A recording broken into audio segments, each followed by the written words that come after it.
All right, we are back in public session. First item on the agenda tonight is the Pledge of Allegiance. Ingrid, you're up. I'm walking like. That's right. I pledge allegiance to the flag of the United States of America and to the republic for which it stands, one nation, under God, indivisible, with liberty and justice for all. Thank you. Next item is the acceptance of the non-public and public meeting minutes of August 17th, 2023. So moved by Rob. Is there a second? Second. Second by Scott. Any comments, questions, concerns on the minutes? Hearing none, all those in favor, please say aye. Aye. Those opposed, that is 5-0. Consent agenda and manifests. Sorry, I'll get there.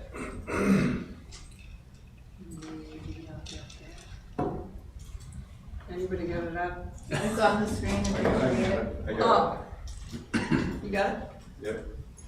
I'll make a motion to approve the consent agenda for September 7th, 2023. Accounts payable payment manifest dated 8/24/23. Accounts payable payment manifest dated 8/31/23. Accounts payable payment manifest dated 9/7/23. Payroll payment manifest dated 8/31/23. Distribution of funds from the sewer capital reserve in the amount of $6,713.96. Distribution of funds from the building maintenance fund in the amount of $1,157.85. Distribution of funds from the building maintenance fund in the amount of $408.54. Distribution of funds from the reevaluation capital reserve fund in the amount of $11,819. Approval of new veterans credit for 2024 for map lot number 217-028 in the amount of $500. Approval of new veterans credit for 2024 map lot number 104064 in the amount of $500. Approval of update of trust to veterans credit for map lot number 222-023. Approval of update of trust to veterans credit for map lot number 205-028.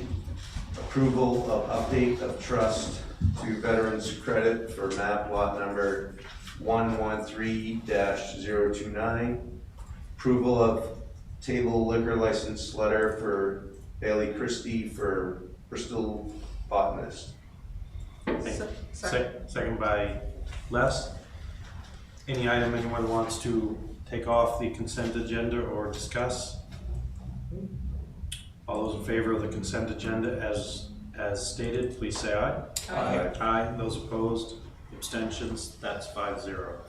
Mr. Chair, Yes. make a motion to seal the non-public minutes from the 5 o'clock session indefinitely, as they might adversely affect the reputation of any person other than a member of this board and possibly render a proposed action ineffective.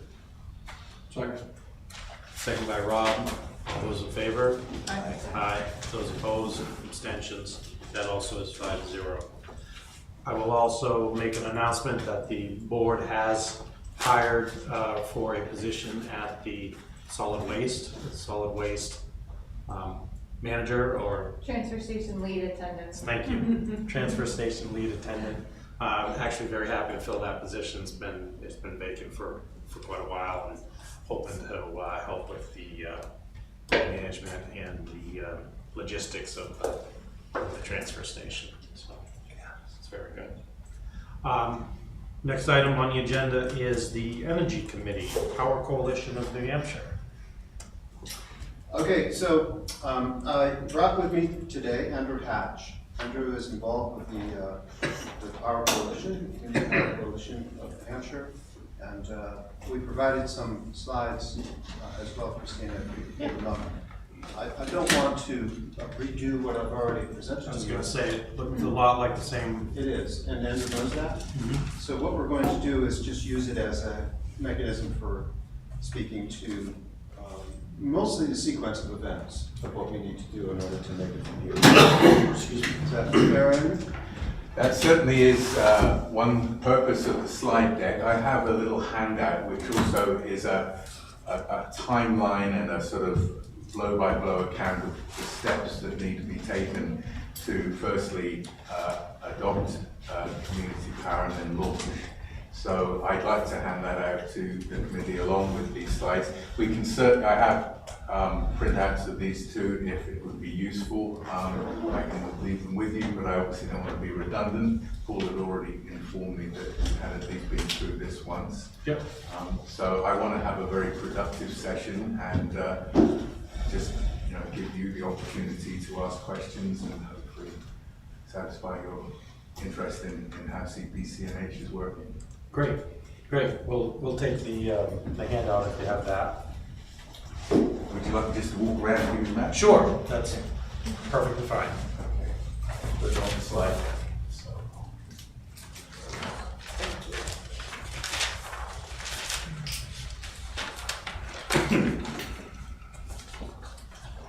I've gone and collated them all. Well done, collated. Appreciate it.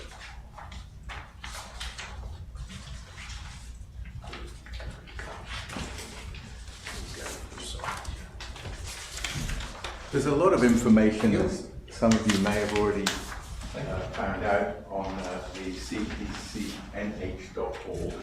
There's FAQs, there's updates. This is obviously a moving coalition, a fast-moving coalition, and in fact, if you only had presentations about where things were a month ago, things have changed, but all for the good. Where would you like me to be? Would you like me to sit? Where are in the you? hot You seat could sit or you could over- stand. We have plenty of microphones. Okay. Yeah. Well, I'll just park up over here, so if Great. that's all right with you, and then we can take it from there. But as I say, the coalition, although it was created in 2021, as many of you will be aware, the first wave of launches happened just this year.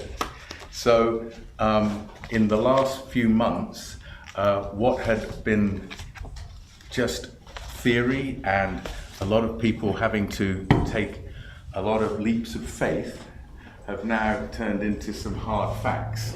And I'm delighted to report that the facts not only support the suppositions that were made before the first wave, but have exceeded expectations in terms of performance. So that's a really good place to be today. The coalition has 3 different types of members right now, and Move this around. okay, I'm just I hanging. didn't want to trip and mess up the AV. But the document that you will have seen in the slide deck, which is the list of members, this is my note because every time I sit down with the board, it changes, but in a good way. So just in the last month, both Somersworth and Loudon have also joined the coalition, and there are several other communities who are close to doing so. As you will have been told, 12 communities launched earlier this year, and 75,000 of their customers, their residents who are customers of the utility, are already saving money. And you'll probably also be aware we're now into the second phase of the pricing process. So we had just 3 months of the first 6-month period that tracked the utilities change of rates, but now we're in the first full 6 months. And again, referring back to the slide deck, you'll be aware, I believe you've got the latest list, which is the list on slide 5, which, comparing with Eversource at 12.582, and the Granite Basic, the base level of participation is 10.9. that's great news, and the summer season, for want of a better description, is definitely a harder number to beat in terms of where the utilities procure power. So, Can I ask you just quickly? Yes. Because I'm from there and I can ask some questions. Who did you deal with in Somersworth? in Somersworth, Did they have an energy committee or? I don't have. I'm personally not involved in Somersworth. That was just a recent addition. I can get answers for you. I probably can too, I just thought. Yeah.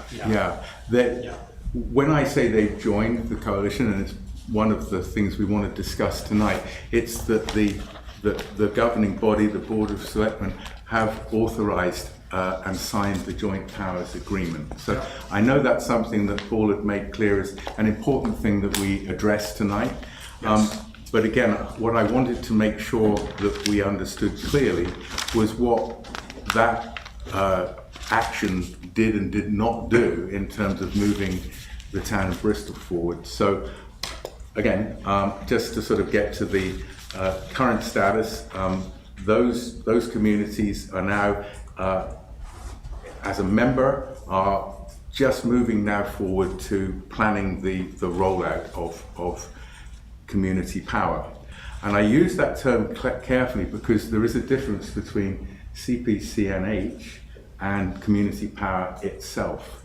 The law that was enacted in 2019, which was RSA 53E, is the law under which the Community Power Coalition of New Hampshire operates. But community power in and of itself is a whole separate entity. So the coalition, and what's exciting about the coalition is it leverages all of the benefits from a financial point of view to benefit the residents, and leverages the power of buying power of nearly 40 communities now. And those savings are being passed on to the customers, but at the same time there is accruing revenues underpinning that really are the other very important aspect to what CPCNH brings to the table. Because as a joint powers agency and as a 50c4 non-profit, CPCNH exists solely for the purpose of its membership, to help its members. And CPCNH is the vehicle by which you launch community power and are able to do it with no cost and no burden to the community, to the town. And no liability is the other important thing to bear in mind. So there's firewalls there. So we can obviously look to the future, and there are many scenarios, and I'm happy to discuss those. We started at a time when the markets, the energy markets, were very destabilized, as we all know, and it was only just coincidence, really, because this plan has been enacted, as I said, in 2019 and really gained traction in 2021 and launched in 2023. Nobody had the foresight then of knowing quite how markedly extreme the energy markets might go, but they did, and it certainly has made a key point. But I don't want to leave tonight with just the focus on the roughly 2 cents per kilowatt hour that customers are able to benefit from tonight, because that's just one piece of the puzzle. That's my point. Yeah. So if I could just refer you to the did you have a copy of this? I've seen it. It's okay. Oh, you have? Okay. I've seen it, but I'll All take right, it. yeah. I'm happy to hand it out to anybody else interested to want to follow on. But there are two separate sheets here. One is taking it the steps to join the coalition. The second sheet is once you have joined, how to launch. So my main focus tonight is to focus on the first page and to get us clear on what those steps are and why I would be recommending the town of Bristol consider them. So joining the coalition is the act of signing the joint powers agreement. And so firstly, just to make a point again, the joint powers agreement does not commit a town or community to launch community power. It does, though, avail that town with all of the resources of the coalition. And the only commitment from the town is to appoint a representative. Now, if we'd been sitting here a year or so ago, all of the participating towns were immediately on the boards and the committees because there were only that number of people. Now things have moved on, and just from a pure sort of logistics point of view, a board of 20 has to be voted by a membership, and it will be done at an annual meeting. And then there are all of the other boards and committees that are staffed by volunteers and members of not only the launch communities, but the ones who are in the approval process. And the other really interesting thing, and it's something that we might want to consider if you're thinking to take this further, is there's a more formal ambassador role now. So folks who have already gone through this can be assigned to a town of a like-minded size, a like size or something like that. And I was literally on a conference call about an ambassador, a more formal ambassador training, and that's happening next week. So this is a fast-moving exercise, but I don't want to give people the impression that you're getting pushed. It's very much the town's decision of how fast to move here.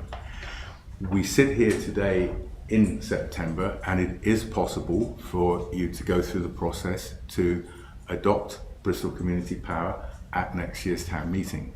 But obviously steps need to be taken, and this is what I put in front of you tonight.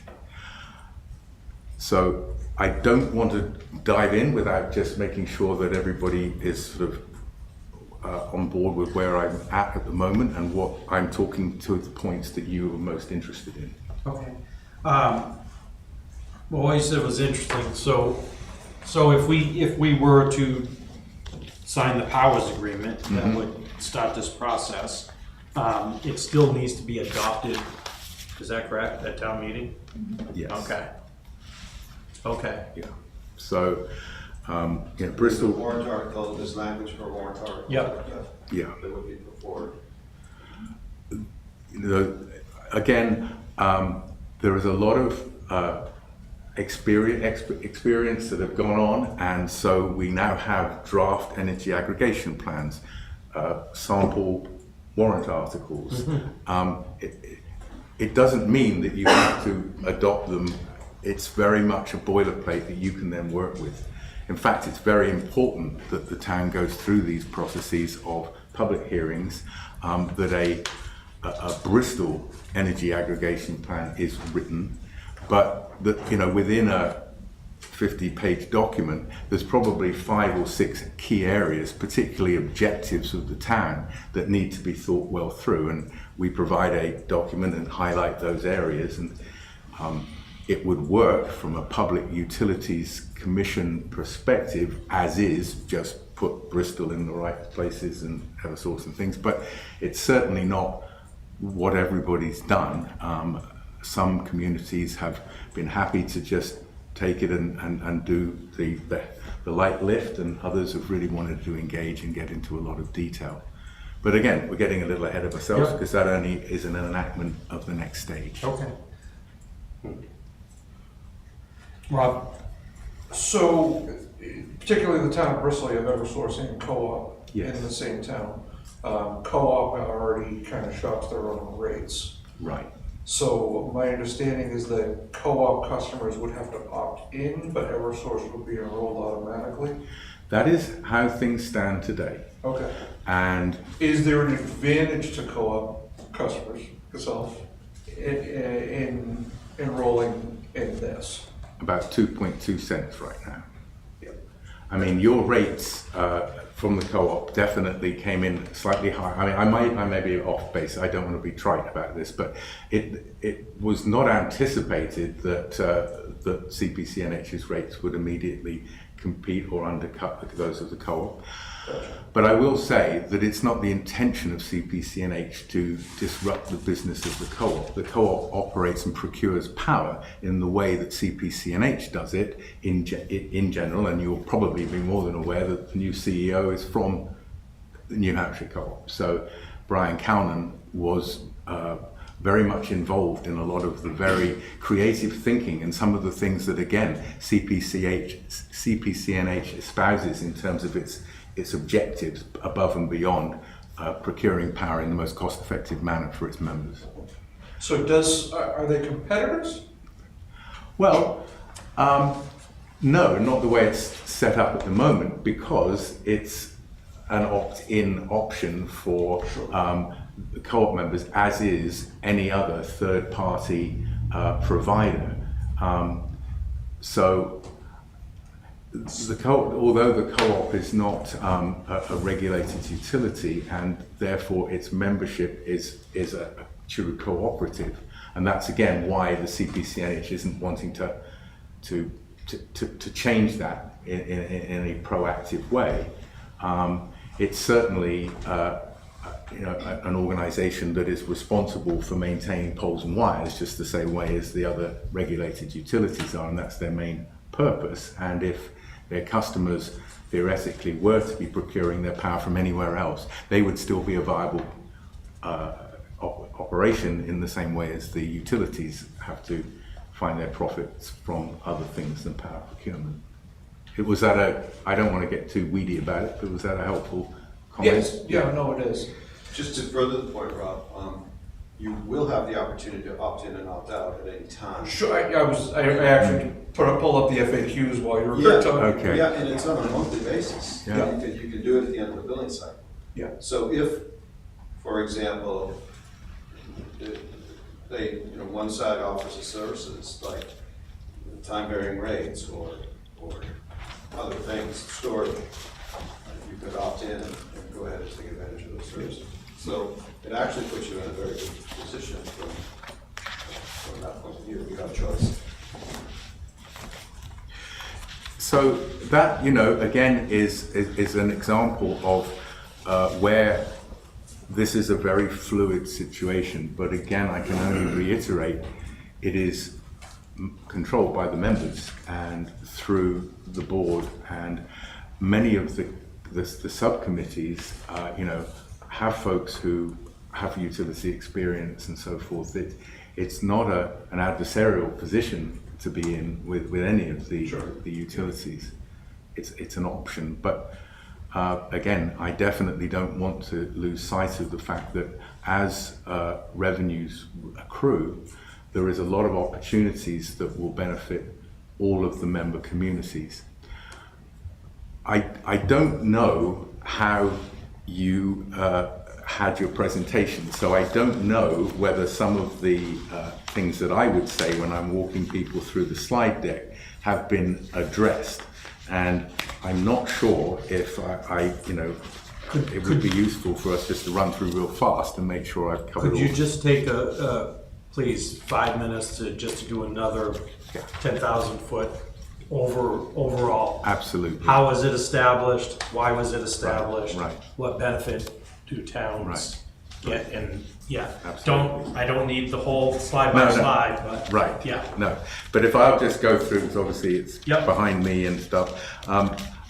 This just sort of sets it out as clearly and succinctly, and it's a good takeaway for folks to pass on to others.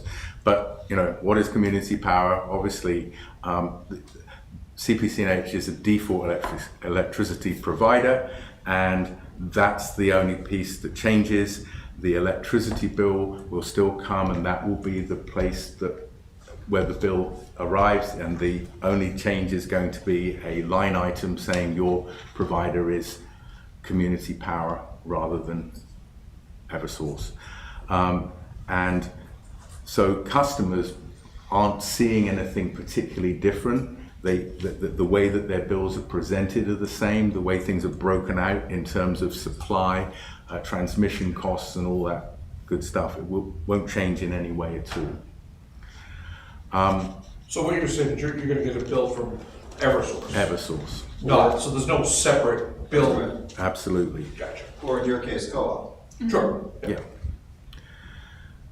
So the way that customers are alerted to this, and we're jumping ahead, so we've adopted Bristol Community Power at town meeting, where you're in a wave to launch.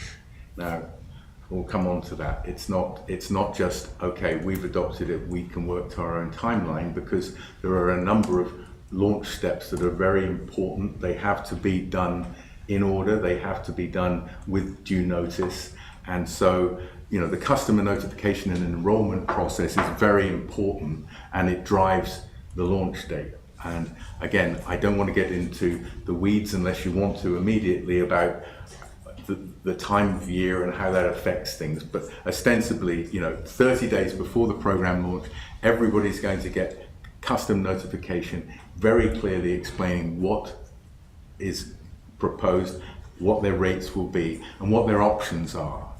And there currently are 2 customer classes that will get a different notification to the folks who are just on the regular default power, who will be automatically enrolled. And those people are people who currently have another third-party supplier, and currently folks who are net metered. And I don't know if you've got into this conversation right now, but this is an issue that is being resolved by CPCNH and is in conversations with the utilities about how to resolve the necessary data requirements that the utilities are not yet furnishing to move forward. But the intent is to enroll folks who are net metered as well as those who are on default power. So those that are already buying through a third party, will they be opted in automatically? No, They won't. No. But they'll have the opportunity to. they will have the opportunity, and they will receive notification of that. So they're very clear. And when you say notification, you mean by mail? Yeah, so in the slide deck, you'll see some actual photographs of some of notifications that have gone out. Each community has done things differently. As you'll see, each community has its own logo and its own branding. But again, all of the resources to create that and to create the collateral will all be through CPCNH. It won't be a cost to the town. In fact, quite the opposite. The Joint Powers Agreement and the coalition's rules do not allow any significant expenditure of from a town budget.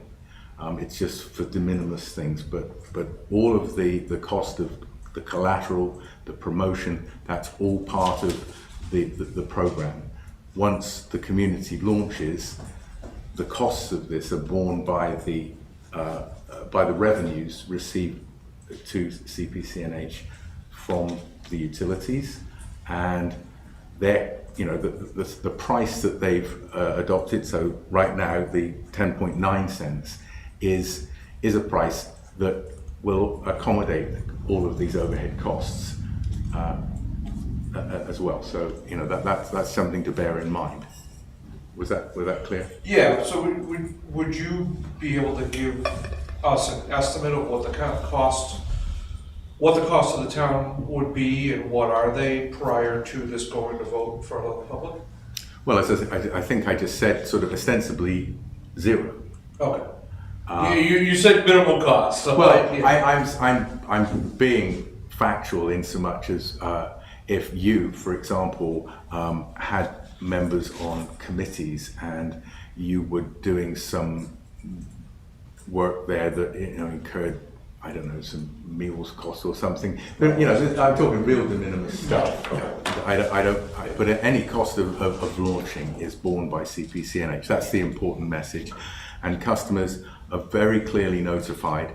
And again, as Paul said, at any time they can call an 800 number, they can go onto a website. The back end is managed by a very well organized organization called Calpine. I have been experiencing this myself, and I know that they don't differentiate between what is more of a legitimate conversation with Eversource, they will try and help the customer, whatever the inquiry might be. I was looking on the database the other night, and somebody was obviously very upset because they'd, in their mind, been double billed by Eversource. And why I mention that right now is that this is presented in a standard form from an Eversource bill, but oftentimes folks who their billing cycle is mid-month to mid-month. And when the rates change every 6 months, there's 2 lines for every breakout, and somebody thought they were being double billed. And Calpine, we're trying to explain that that's not the case. So, it's an extra level of customer service that actually, the utility benefits from as well. And the opt-out rates so far have been less than 1% across the 12 launch communities. There is no guarantee that that CPCNH's rates will always beat the utility. That is not a guarantee. It is a guarantee within the energy plan that a community won't launch unless their rates are better than that of the utilities. And it is not in the intention of CPCNH to ever have that happen, but I just want to make clear it's a remote possibility. There's a lot of reasons why it's highly unlikely under the current process of procurement, because to your point about the co-op, the way procurement is done by the co-op is similar to CPCNH. They're buying short and long-term contracts and blending and procuring, and at the same time they're building up these reserves. And these reserves, the primary objective is to give that amount of money that could be dedicated if there was a dip in or a rise in prices and they didn't jive and they wanted to compete and they couldn't procure the power at the right rate. They could still use some of those reserves to still make the rate competitive. So it's all these sort of tools that aren't available to the regulated utilities because they are mandated just to call up on a date specific on the calendar, and that's all they do. Is that okay in terms of how launch takes place? So, as I mentioned, this slide is 34 members, 36. We're really at 39 now. We're now at 23% of the population. So things are moving very fast, and we're engaged in a lot of conversations with a lot of communities that aren't even in this mix yet, obviously yourselves included. You are benefiting from this critical mass that is gaining traction all the time.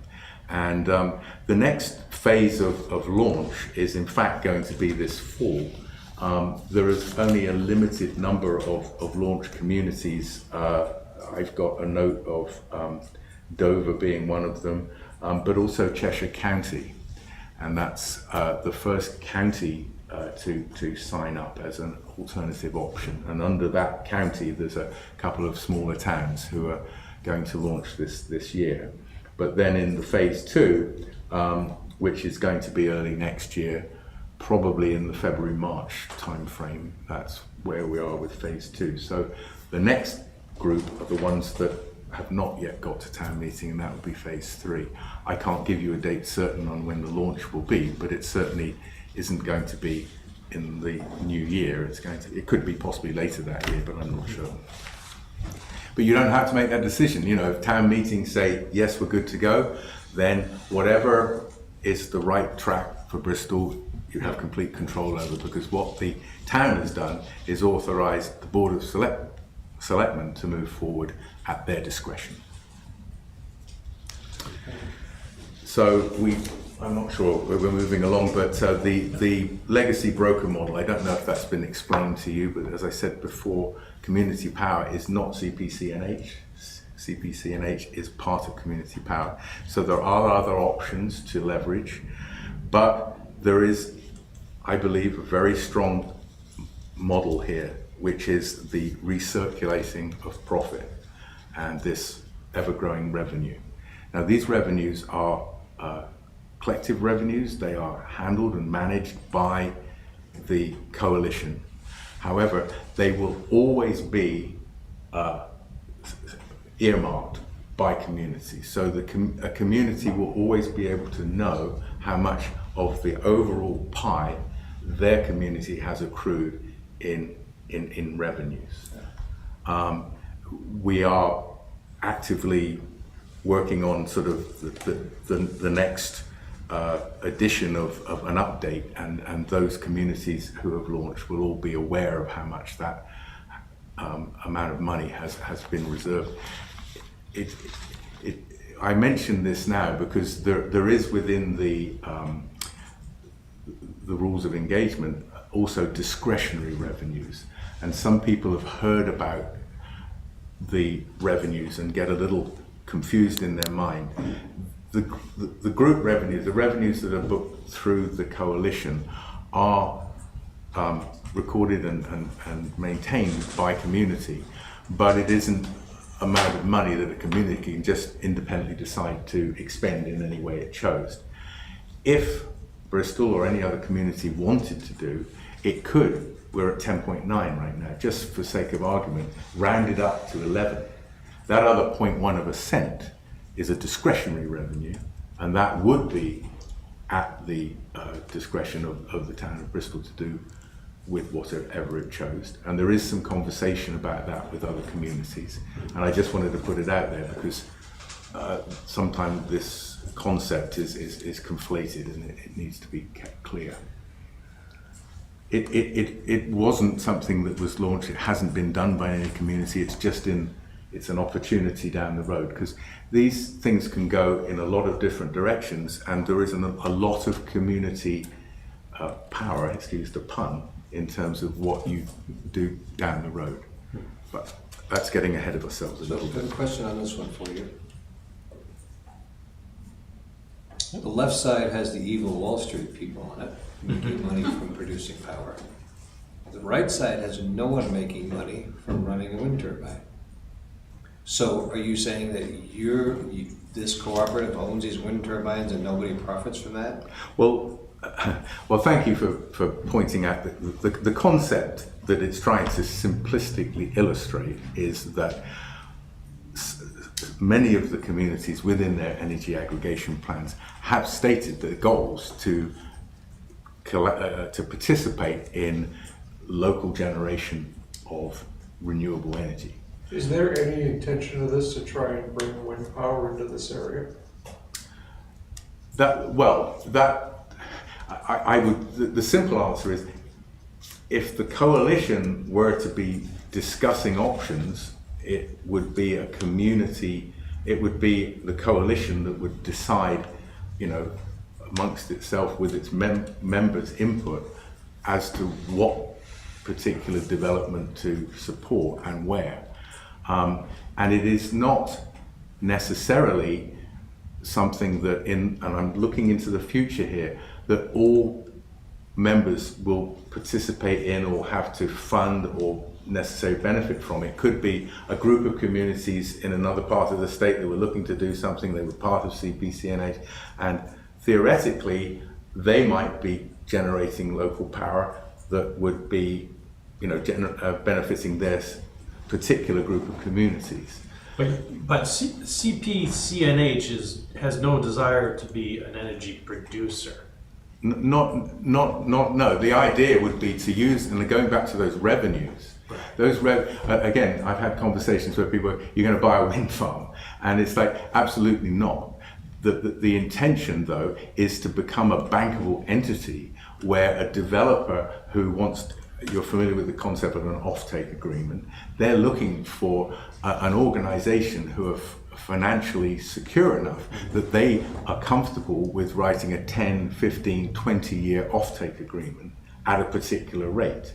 And that rate will obviously be folded into the procurement of power by the coalition and benefit all of its members. So if, bump up 2 slides forward, or the other forward, thank you.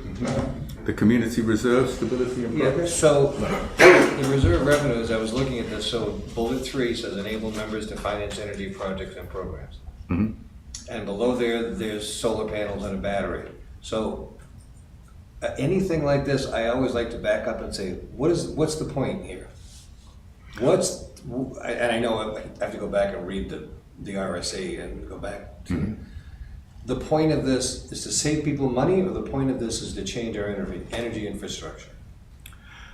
The point is depending upon the energy aggregation plan of the member community, and that's going back to my point that it's not, it's an important thing for the town of Bristol to consider what its stated goals are.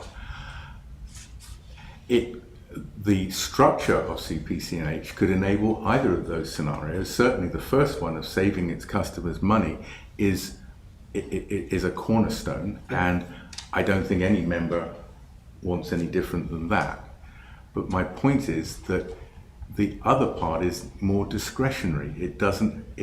By joining CPCNH, you aren't enacting renewable energy for Bristol per se.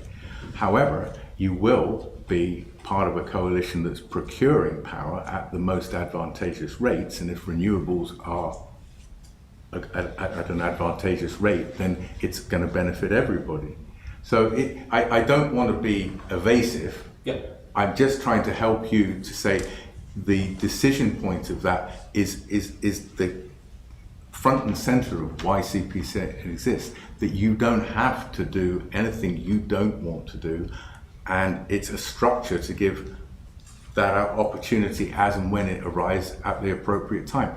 Some of the things that are talked about that I hear a lot about are, unfortunately, some of the utility services are not contemporary. They're not up to speed with time of use rates. They're not up to speed with necessarily sort of battery storage projects that many other communities in other parts of the country are already leveraging.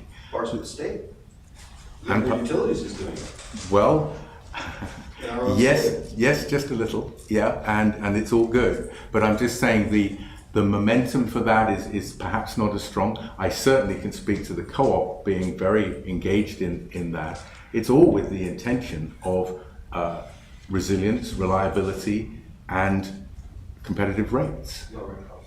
Now, you already went to where I was going, kind of based on this. There won't be any windmills anywhere near Newfoundland. Well, this is, well, but if the co-op says it would be really good, we have $12 million in community reserves, and we think we want to initiate some green energy somewhere as these 35, 36, 40 towns, Right. whatever it'll be, towns. And we all know that the ridge lines up here are a hot topic for wind power, because that's why you have to draw the one to come here, right? So That's a hill this, on that one. but this co-op says, yep, we're gonna do that, and we're gonna push to put this thing up in the Bristol, Alexandria, Groton area. And what do we have to say about that at that point? Absolutely everything, Okay. because That's the other thing I'm looking at. So I know, so what I'm looking at, if we do buy into this, then we have a voice thank you. as to what they're doing. Exactly. That's So I'm looking exactly at it. both sides of Yeah. this. That's right. Let's go the other way and talk about local storage with time varying rates. So you charge you get, now, Green Mountain Power does this already in the state of Vermont, if you're not aware. You can get a Tesla Powerwall or equivalent, put it in your home for modest $10 a month.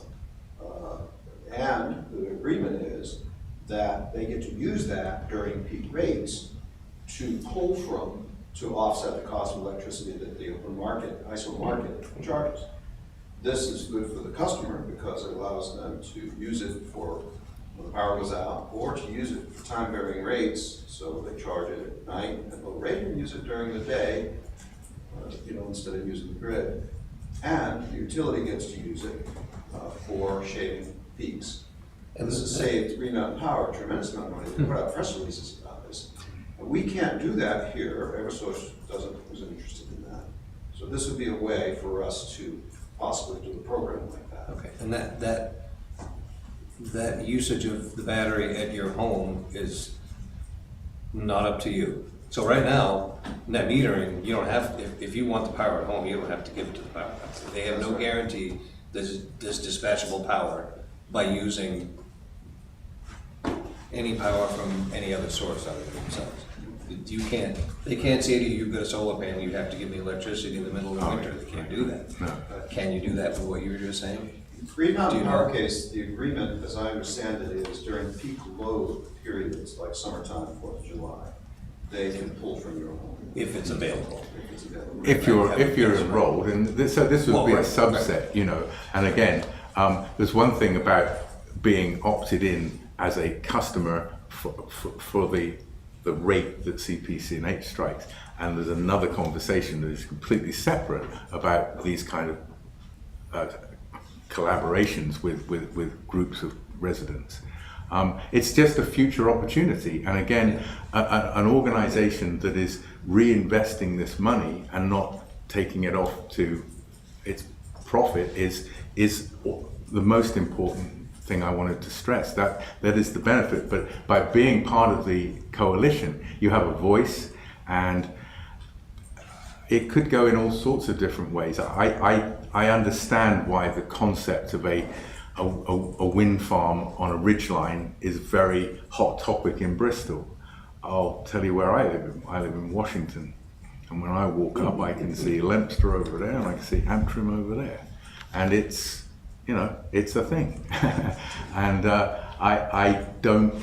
I'm not here today to promote CPC&H as a way of strong-arming communities into things they don't want to do. Absolutely the opposite. But leveraging opportunities that regulated utilities whose only motive is a 10% guaranteed return on investment to its shareholders, period, is not as motivated to bring to market and bring to its customer base these means by which they can lower their costs, but also perhaps improve reliability. Was that helpful? Yeah. So, I do have, we'll continue. No. I got another question for when we get towards the end, I think. okay. Well, I certainly had a point really, just I don't want to round the rest of it home, but we've got the obviously the savings and reserves we've covered. They are real. As I said before, there was immediate $10 million in reserves in the first part of the year, and it's a decision that's taken again by the committee who are collectively deciding all of the strategy, and folks are very encouraged to be involved. All boards are open to the public, and in fact the whole coalition is subject to RSA 91, so it's all sort of public record. There's no hidden shenanigans that will go on. I don't, if you want to get into the CPC&H model, the only thing here is just to point out that the graph on the bottom right-hand side shows the benefit of CPC&H not only keeping rates lower than the prevailing utility rates, but also accruing these reserves, which is another benefit in the longer term. And I would, to answer my own question, I'd draw your attention to what it says in green on the bottom right.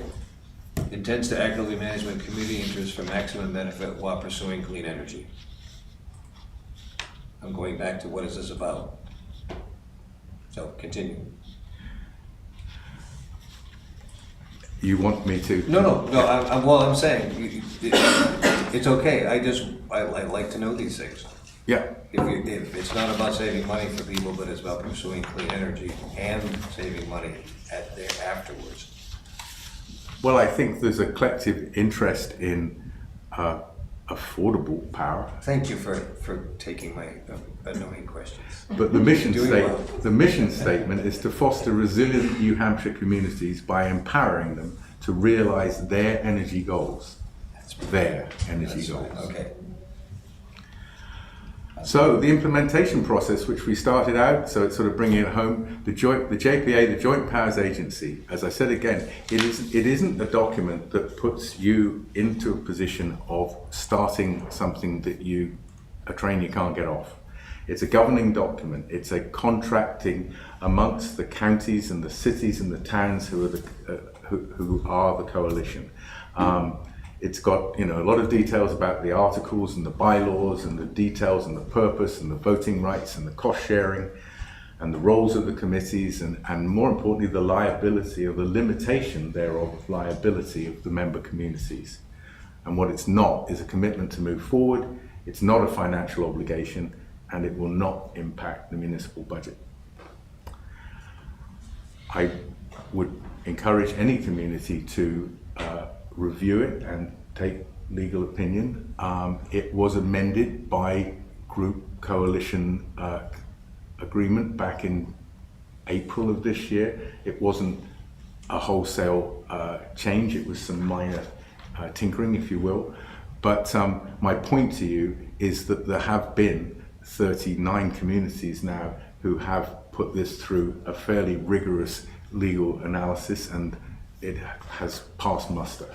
So it's one of the things, the electric aggregation plan that your committee would create is very much a free-flowing document that I would encourage Bristol to engage heavily in thinking about what it means. The Joint Powers Agency is not something that is amendable other than by the coalition's agreement. So it is a document that I would say look through, have legal counsel make some comments. Please come back with questions, but it's not something that we're asking for redlining on, if you see what I'm saying.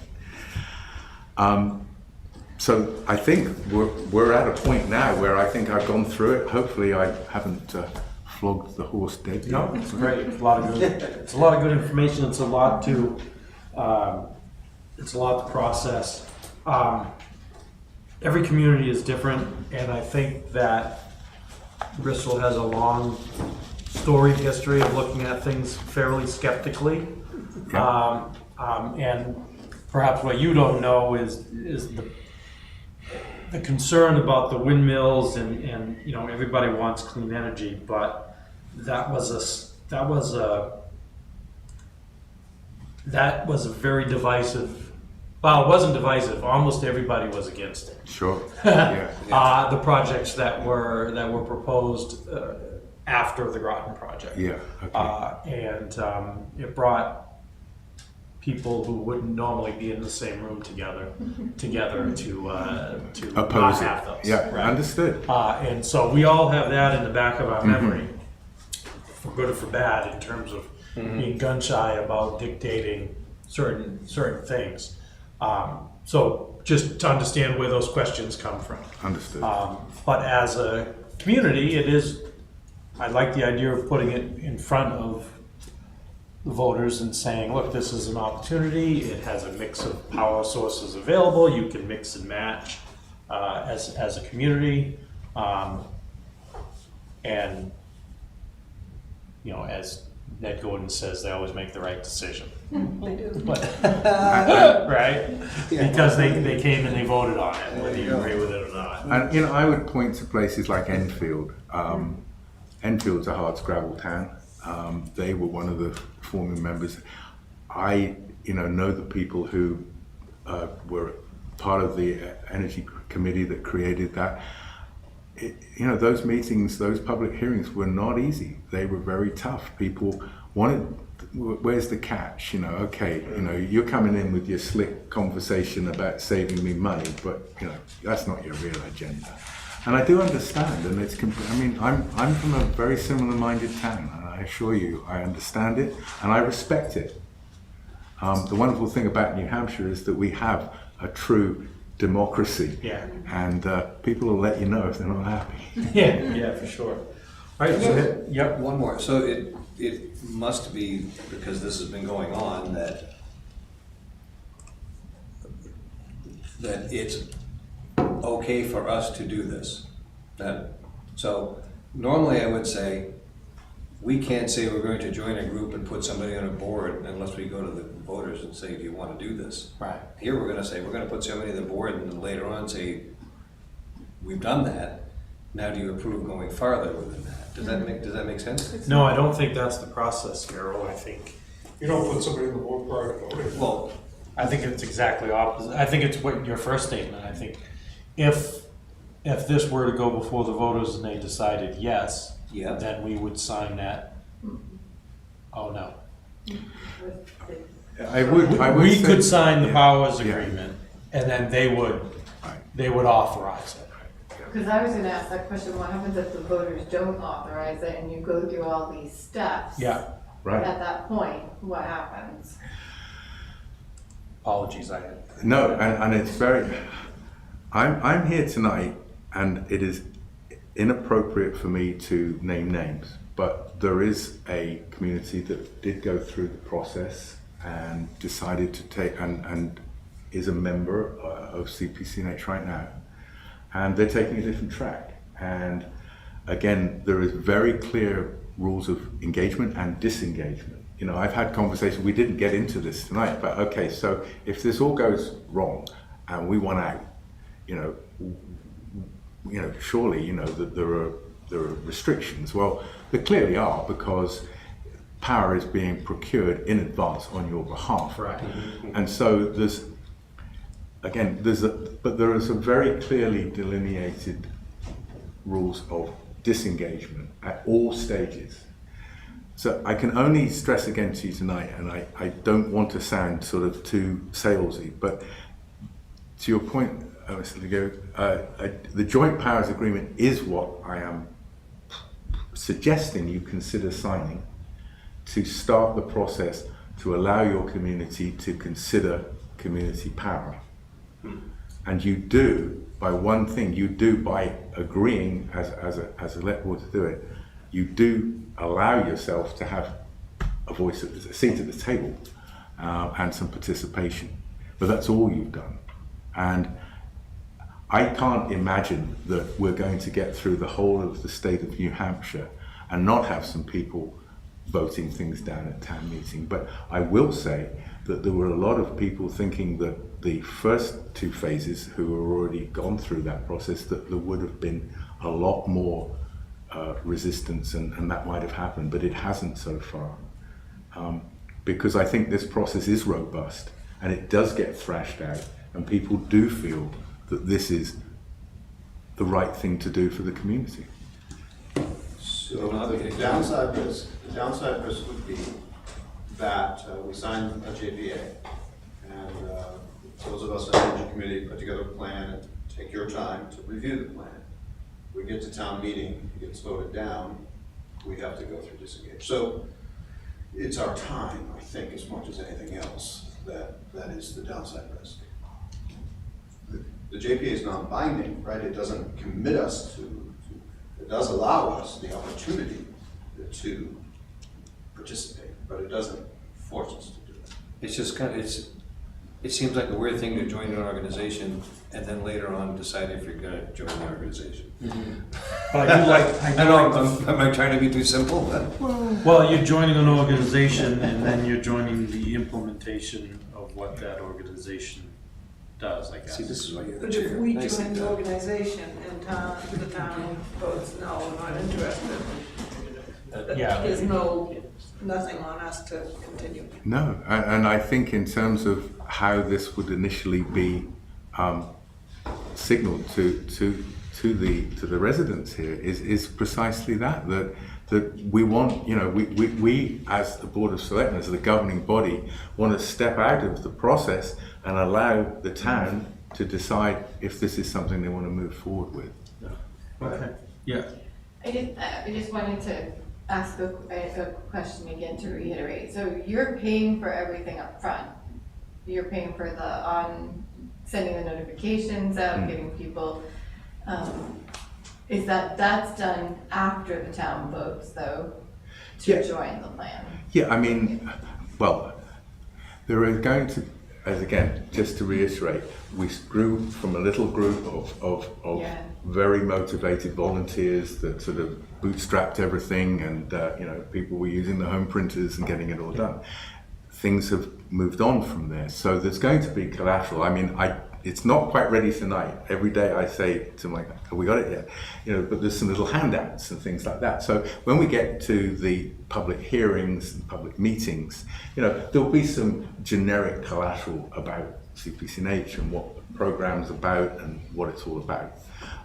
There will be opportunities as you go from approval to adoption where you will be developing a lot of the customized collateral, and that will definitely be, once the town meeting has taken place. But if the town meeting turned it down and you'd accrued any costs, there won't be here's the bill. It will just be part of the administrative costs of the coalition. Have there been any communities that voted to go with it and the CPC&H board didn't approve it?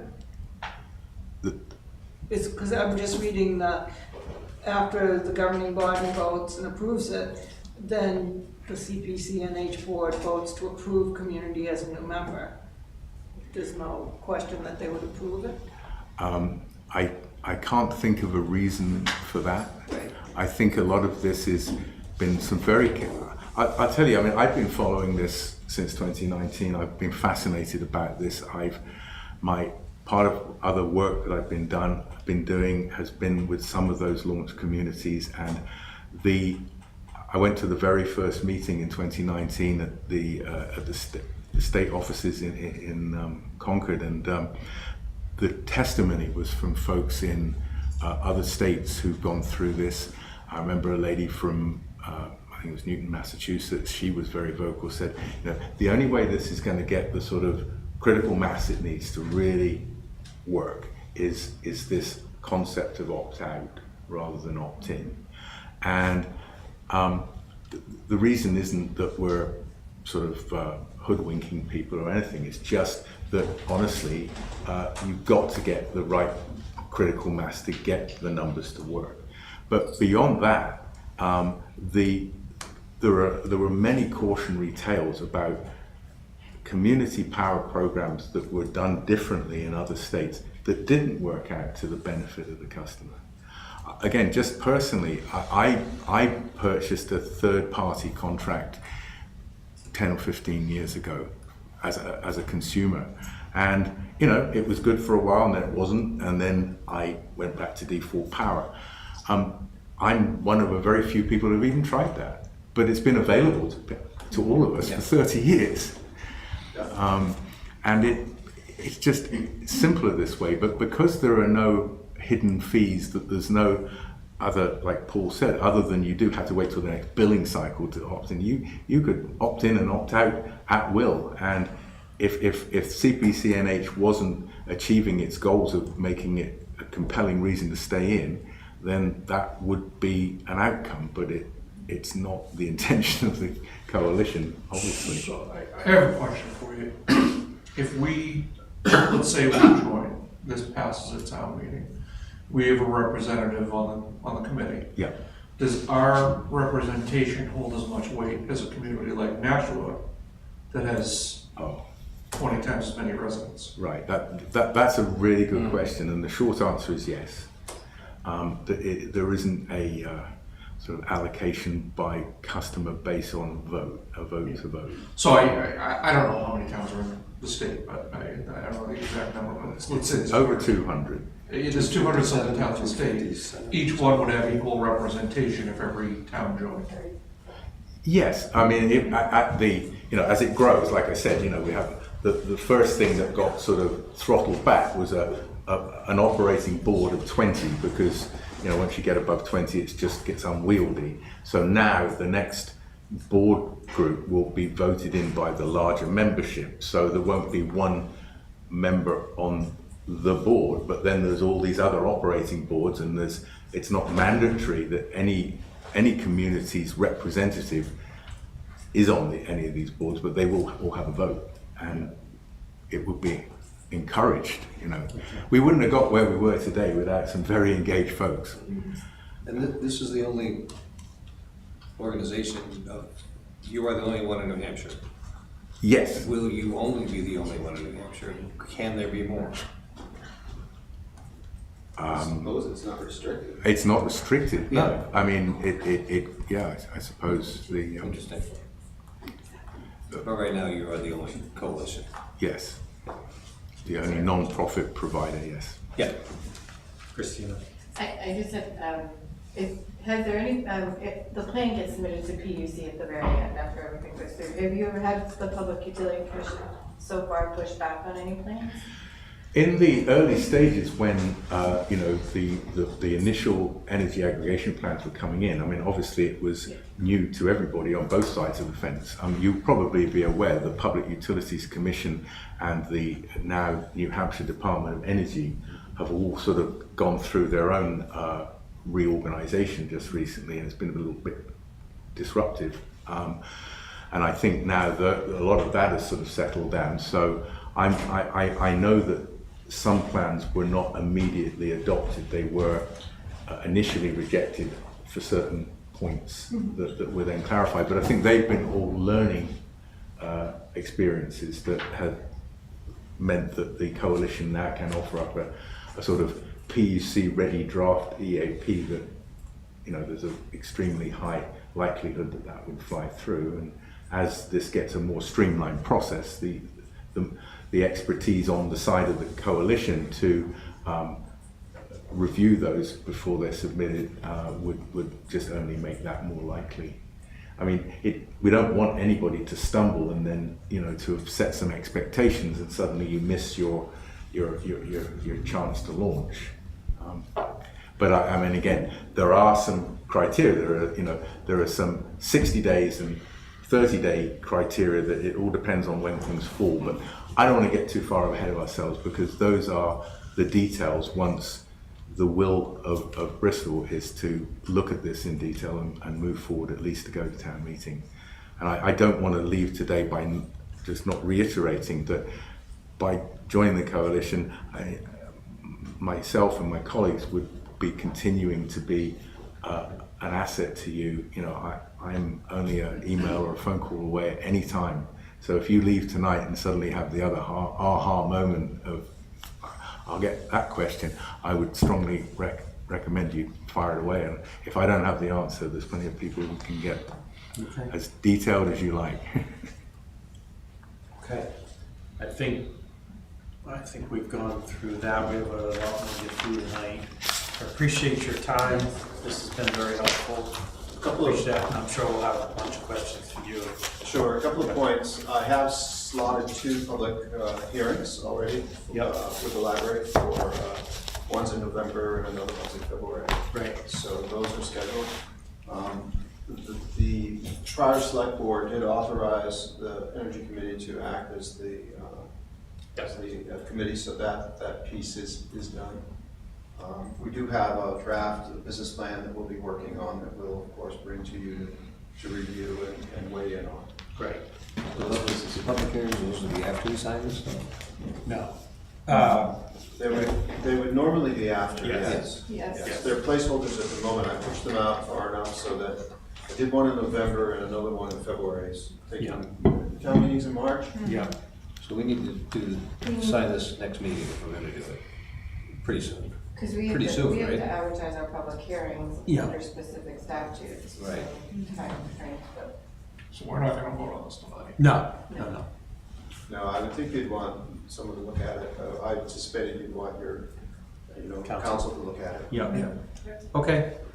All right, thank you for your time. everyone. Thank you for your I time. know we took quite a bit of time. Thank you, everyone. Appreciate Thank you it. very Thank you much. guys, sir. appreciate you coming in. Oh, I've drafted an article to describe this, and we'll pass it by you, so it's in draft form at the moment, and I'll show Okay. it prior to the posting. Thank you. Paul, I looked up that thing in Japan, it's called Cool Biz, look it up. 28 degrees, they say 28 degrees, which is 82 degrees should be, it's voluntary though. Should Cool be Biz? Cool Biz to save energy, you should keep your building at 82.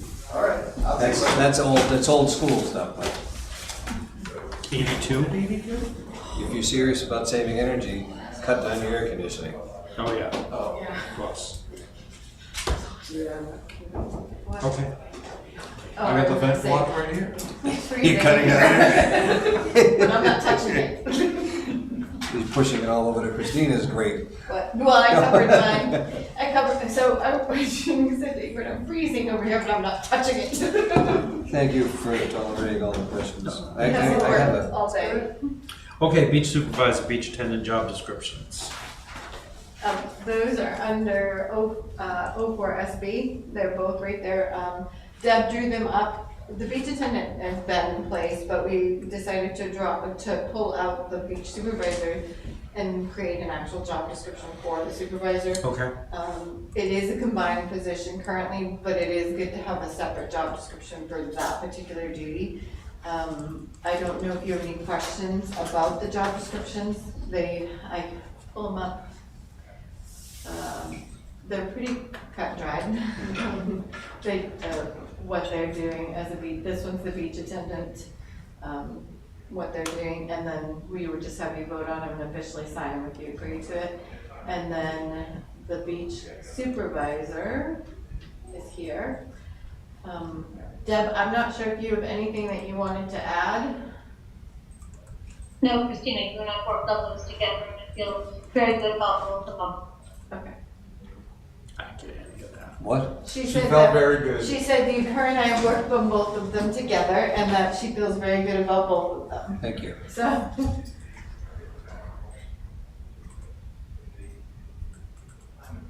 And these are, we probably have, maybe 10 job descriptions left and we will have them all signed, I think. So this is some of the ones that are outstanding, so. Are they still doing parking tickets? It's in there, Yeah. it says if applicable, so, this is the supervisor, let me switch. Yeah, I hadn't got, I wasn't on that yet. Oops. Wrote it so that if the board decided to go back to day passes Fair. or go back to having attendants self-permit on the beach, Yep. it was part of their major duties. So Okay, good idea. attendants are responsible for returning any money received for permits to the beach supervisor and or the town clerk tax collector, along with the associated records of permits issued when permits are sold by beach staff. So, Okay. so it leaves it open if we go back to day passes, they can do it without having to change the job description. So- Fine. It doesn't say anything about dealing with difficult people, does it? I think under knowledge skills, It doesn't, let's see. does it say it? Ability to deal tactfully with Oh, the there you go. public and others in providing information, answering questions. Tactically? Tactfully. Tactily is more what they need to do. So, we decided to do the job descriptions to get them done, but I have a beach closeout scheduled for the first meeting in October, and there's a lot, some discussions that we'll have to Okay, address, that's so. fine, that's fine. That's, Okay, is there a motion? I have a quick question. Sure. So in our job titles, we don't have like a reports to kind of thing? I mean, obviously this is executive department. Is it in the flow chart though? It's in, well, it does, which one is this? Yep. It does mention that they report and coordinate with the beach supervisor, but it doesn't say specifically for beach, doesn't say specifically, it's in the flow charts, but. I don't, I'm just asking.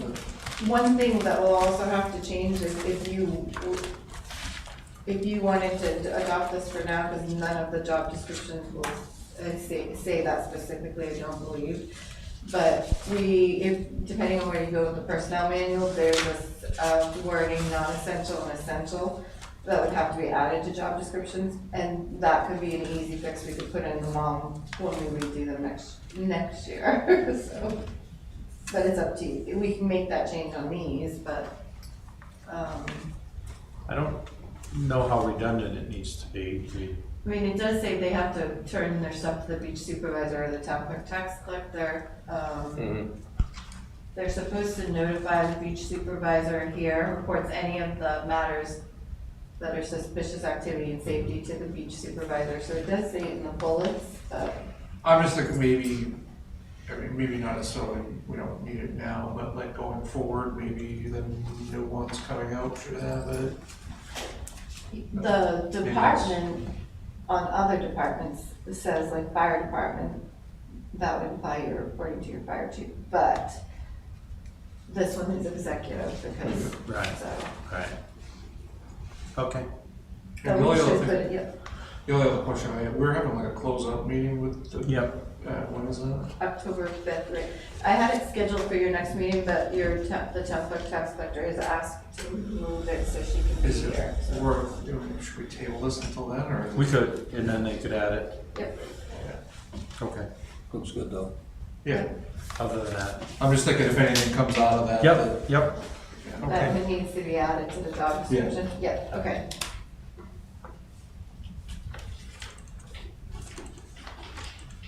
All right, we'll pass over that.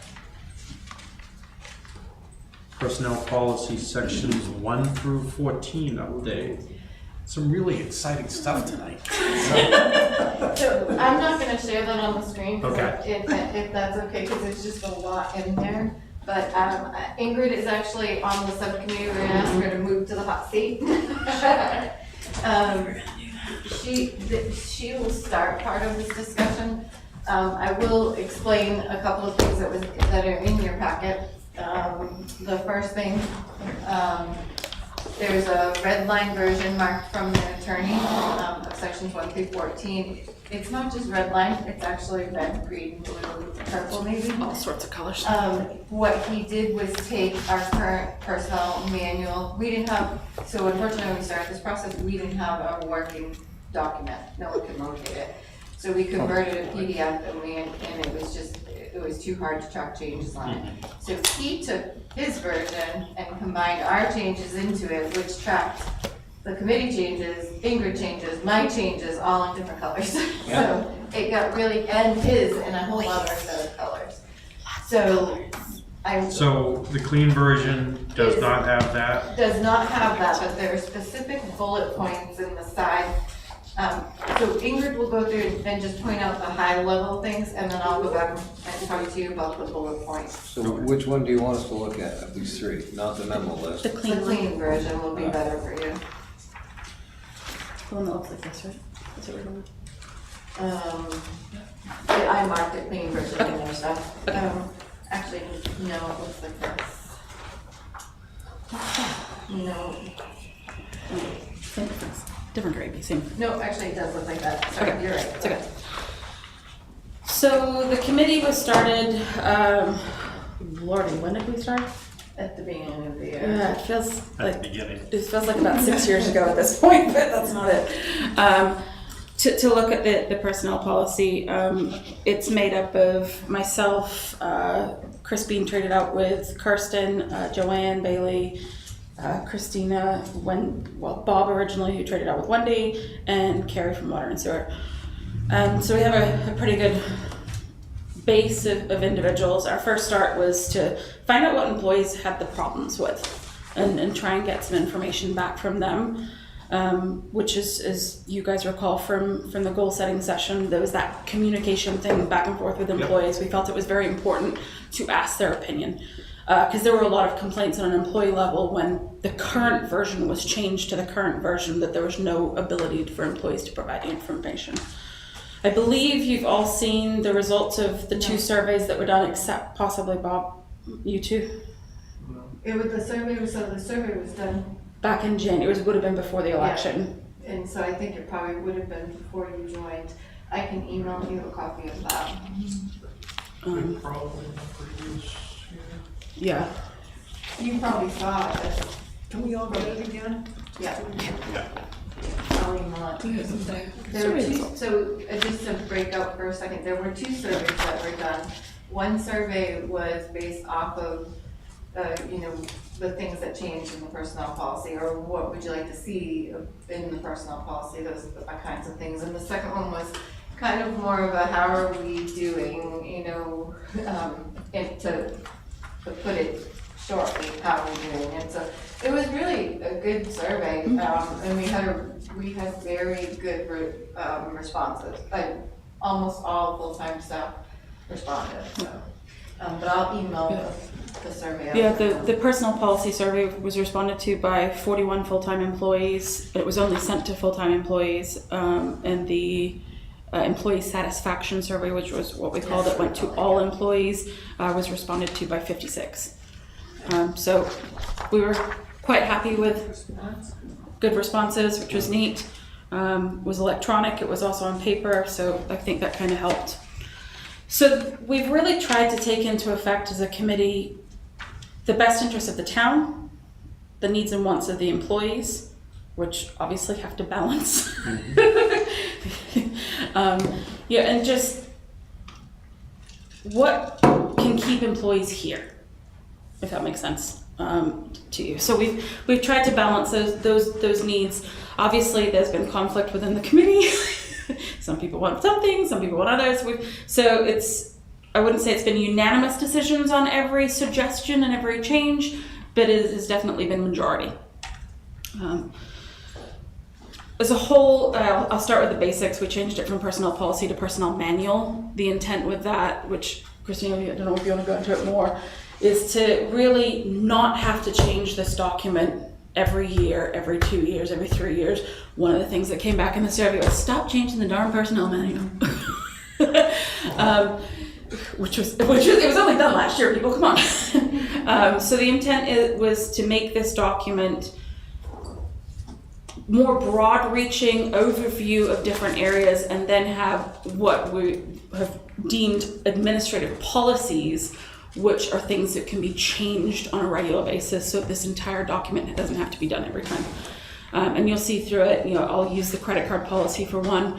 There's an overview of the credit card policy, but the individual policy itself and how it all operates is an administrative policy. So that if for some reason, if things change and all department heads have a credit card suddenly, we're not changing the whole manual, we're just changing the administrative policy. We've looked extensively at 13, 14 different towns' personnel policies. There's a lot of reading. Most are very, very similar. Some are exactly the same to each other. Somebody forgot to change the name of the town to their town, and it was that copy. No one around here, so that was good. Some are absolutely terrible. Some provide zero information. So we wanted to provide detail, but not overpower employees. So if that works, we'll start with the beginning. We created a proper welcome rather than just keeping it all as about this personnel manual. Being that this is given to new employees, welcome to the town. We're really looking forward to working with you. The big line. I think we did we put it in here, Christine? I've lost my brain.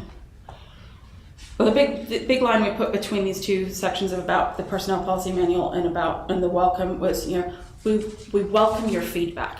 We want you to talk to us. We are always interested in new constructive ideas and suggestions for improving our operations. We believe constructive suggestions indicate initiative on the part of an employee, and we encourage employees to submit them. I don't need to go into more, but again, answering those things that were talked about at both the goal setting session that we had earlier this year and survey results, lack of communication. So trying to feed that. The intent is to add on page 4, the current version of page 4, after the table of contents, a definition section, which we found in multiple personnel manuals. That just, whilst it's repetitive to some things, it's very clear that someone can go look and see exactly what the meaning of something is. Obviously, the numbers on the contents page are going to change because things have moved around a bit.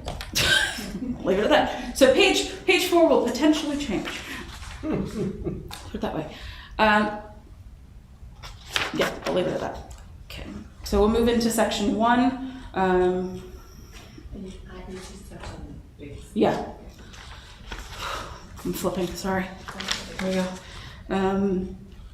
So one of the I shouldn't say big changes, we want to make the telecommuting policy on page 9 into a personnel policy, or administrative policy, so that that's defined should a situation occur, like we haven't, God forbid, we have another pandemic. So that's very clear. Section 3 on that same page, employment status and classification, we had attempted to change on-call to ad hoc. The attorney didn't like that in his review and has put it back to on-call. We added another category, part-time part-time plus, plus. you'll notice there. The reason that is because anything, our policy says anything that's 35 or under, under 40 hours is part-time. But anything that's 35 or more, you have to pay for retirement. So we added a category in there to make sure that was defined, because it's nice to know that 35, you are gonna get retirement, or under 35, you're just gonna be considered part-time. That's what you're calling on call? No. No, on call's a little further down, also, Sorry, I skipped sorry. part-time plus. I jumped ahead, I apologize. Okay. I will tell the other one real quick, so. Yeah, go We for it. tried to take out probationary period because we did believe that probationary period was more of a definition, and the attorney put it back in and said, no, it's a classification. So that was put back in, but That's why he gets paid the big bucks. So those are really the only changes, or proposed changes in section 3. Section 4 also had no changes to it. That's the recruitment and selection section. So we left that as it was. Section 5, which is compensation and timesheets. We were advised originally that there was an RSA that full-time employees salaried employees needed to fill in a time card. Attorney Mansfield has returned that and said it's no longer an RSA. But we've left it in there with the intent to both protect the town and the employee with salaried employees. You know, if something happens and a workman's comp claim is filed, that document backs up that they were actually working. You know, and they weren't at Market Basket and slipped on the floor when they're saying that they were outside the town hall and tripped on a curb. Isn't that, however, one of the perks of being salaried? No. no. That people can't track where you are every minute? No, you know what I'm saying, I'm Well, granted, You have my flexibility. business is different, but I have to track, I'm on salary, but I have to track When you're Yeah, I working. have to do it too. what projects I'm working For on because it payable. needs to be billable and billable. assigned. And there's no mistakes if you're turning in a timesheet that you don't get paid by accident. So Okay. you have the paper copy, but Yeah, that's you one guys thing. don't But pay I mean, everyone? do we don't require classifications on that. I mean, the timesheet doesn't say, it does say. it says 2 hours, assisted Christina with this, 2 hours. Some people put a little bit more on it. They Yeah. put stuff, I put all my meetings on it, so if you went Yeah. back to see what I was doing, you'd see that. Not all my night meetings, not my other meetings. Yeah. But, and then I do put my true hours on it, but, so sometimes it'll say 90, and I'm getting 80 hours, that's Right. what, so, and some other departments do the same thing, but some other department heads just put 40, and that's it. And there's no requirement. Well, that's what I was gonna Right. say, I mean, for instance, the police chief, he just puts down 40 hours a week. No, he doesn't. He puts more his time down. Oh, okay, well, I'm This just was- saying, hypothetically, I know, yeah. he could just put hypothetically. down 40 hours a week, then come in on a call and get injured restraining somebody, and then they're gonna say, was he working, and you get that And you have time to sheet prove it. pencil whipped every week, and The beauty of the timesheet though, correctly putting your actual hours down, is that when you go to fill that position later, and you say it's a salary employee 40 hours a week, and then you say, oh, but they're working 60 hours a week, it gives you an accurate picture of what it. Or there are times when, Yeah. Right. when we need you for 50 hours. And we've asked Yeah. the department heads, who are mainly the salary, I think they're only salary people, but we've asked them to put that in there, in accurate time, because it is really, you got some department heads that are coming up in a year or two, hopefully. Yeah. And it would be nice to know what they were for hours to replace them, so. Okay. Thank you. I will add, department heads have reviewed this section, provided feedback. This was a topic of conversation I'll use that word, as to that. And there was a general consensus that, yeah, it kind of protected everybody, that we fill in appropriate time cards. We did try to take out the payday was Thursday just in case it ever changed, so we didn't have to change the whole thing. He didn't like that either. So he put Thursday back in. It's required currently by statute. Yeah. All towns in the state have to pay. They have to specify their day. Oh, okay. Yeah. We just, in a couple of years, if there was a system that just made it easier that we were paid on Fridays instead of Thursdays, we didn't have to go back and change the whole manual, but what do I know? So I believe that was it for section 5. Section 6, just in relation to previous policies that have been put through, we changed the wording of pay range to wage scale. Yep. Section 7 was a little more meaty, I'll go with. Under time worked, we changed the wording of the section to make it clear and a bit more generic. It also, this is where we have a question for you guys, and where we're looking for some guidance from you and approval from you, which is the comment that's on page 12 as to what really constitutes time worked. Do you want to skip that for now and just? Entirely up to you. Yeah, skip, do you want us to stop at each of those bullets that you have to make a decision, or just wait until the end and talk to you specifically about those? Yes. That was pretty good. Go ahead. The latter. Wait, okay, go ahead. Go at the end. Okay. The high level still.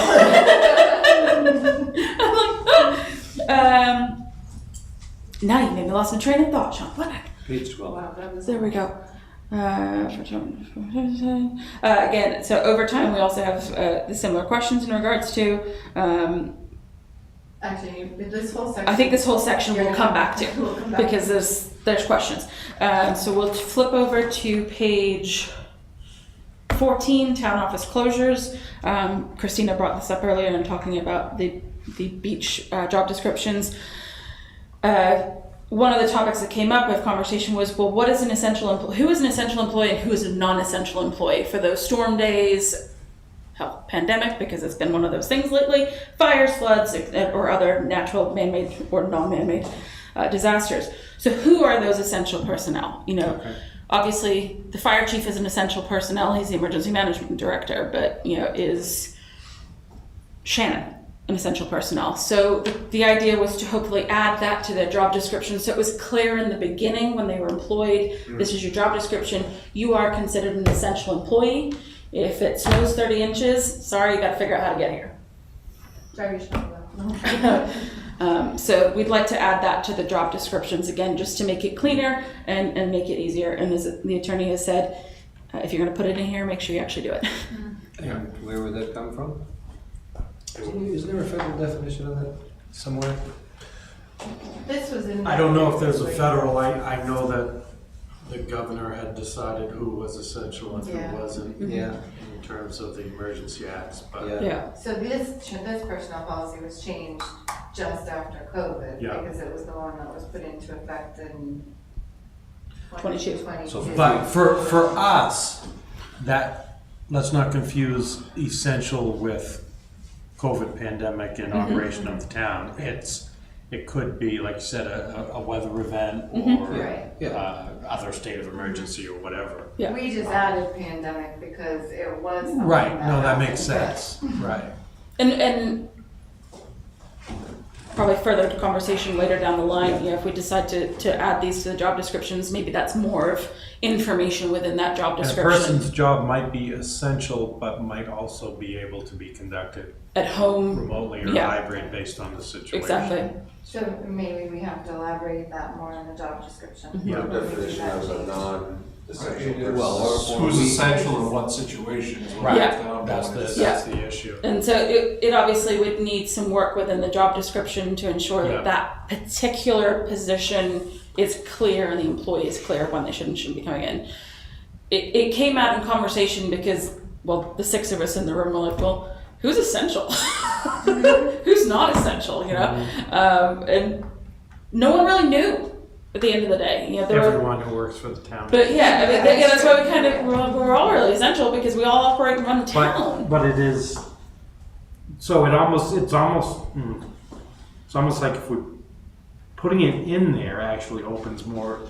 Yeah. Yeah, I don't like it. So it was in there, Yeah. and we just didn't take it out, but we wanted to put it on the job description so people would understand. Okay.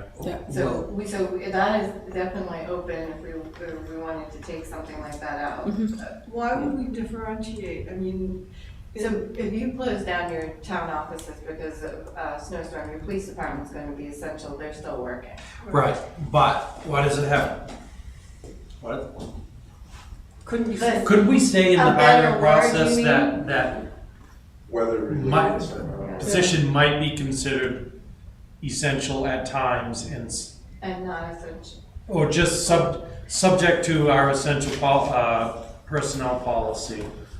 We could At make it an times. administrative policy. Because We could do that and take it. Rob was right, so if we have a huge fire emergency, we have essential Right. personnel. If we have a snowstorm, some people who might be otherwise essential Right. wouldn't be. Another pandemic issue, then we got other problems. Flood damage. Flood or whatever, Right. yeah, You're all so, listed as essential though, and you just said you're all considered essential employees times. and may be needed at, Maybe Under it's a special different word, circumstances. maybe it's not, maybe essential isn't the right word. yeah, Because let's, everybody's essential, Right. but maybe there's a different word. did we have any clarification on what other towns were doing with that? They all used essential and non-essential. Yeah. It was very helpful. We think that's where this came from, was another town, Yeah. but, So I'm going back to what I have done in the state. FEMA has essential, they have a list of essential functions, which I'm sure the Oh, chief, I'm sure the maybe chief. that's the word, Yeah. not, I'm sure and the not chief knows that. employees, your job requires an functions. essential Essential function. Ooh, I like. Like the prior, I was thinking essential Instead of priority sa- 1 or priority 2. Ooh, there you go. I mean, Ooh, instead of see, saying nice. you're non-essential employee, you'd say non-essential functions or something. I think so. I don't know.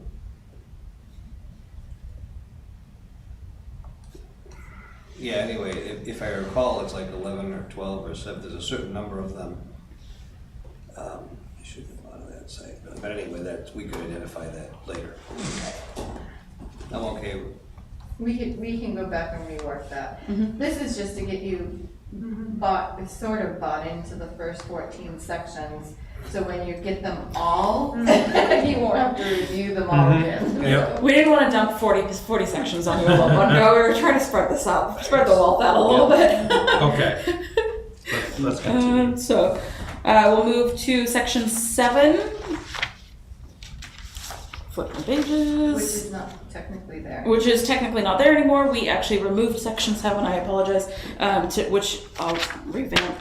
This was the vacation pay advance. Being that there was a little confusion as to what this actually meant. So the vacation pay advance is if someone's going on vacation and needs to be paid in advance because they won't be here during payday. So they need their check 2 weeks early so they can deposit it. It's really obsolete anymore because we have direct deposit. Most people. There is a section 7 in here. Are you No, talking about it was line 7? eliminated. No, there's, It's an old section 7. Sorry, Carol, it's an old section 7. So when we wiped out 7, the old 8 became 7. Okay. I think. So I'm gonna flip Okay, it. so, the section that was there was vacation pay advance, and what it meant, anyone who's planning to be on vacation and likes a payroll advance could go to the finance department and get a signed PAF to get money Okay. ahead.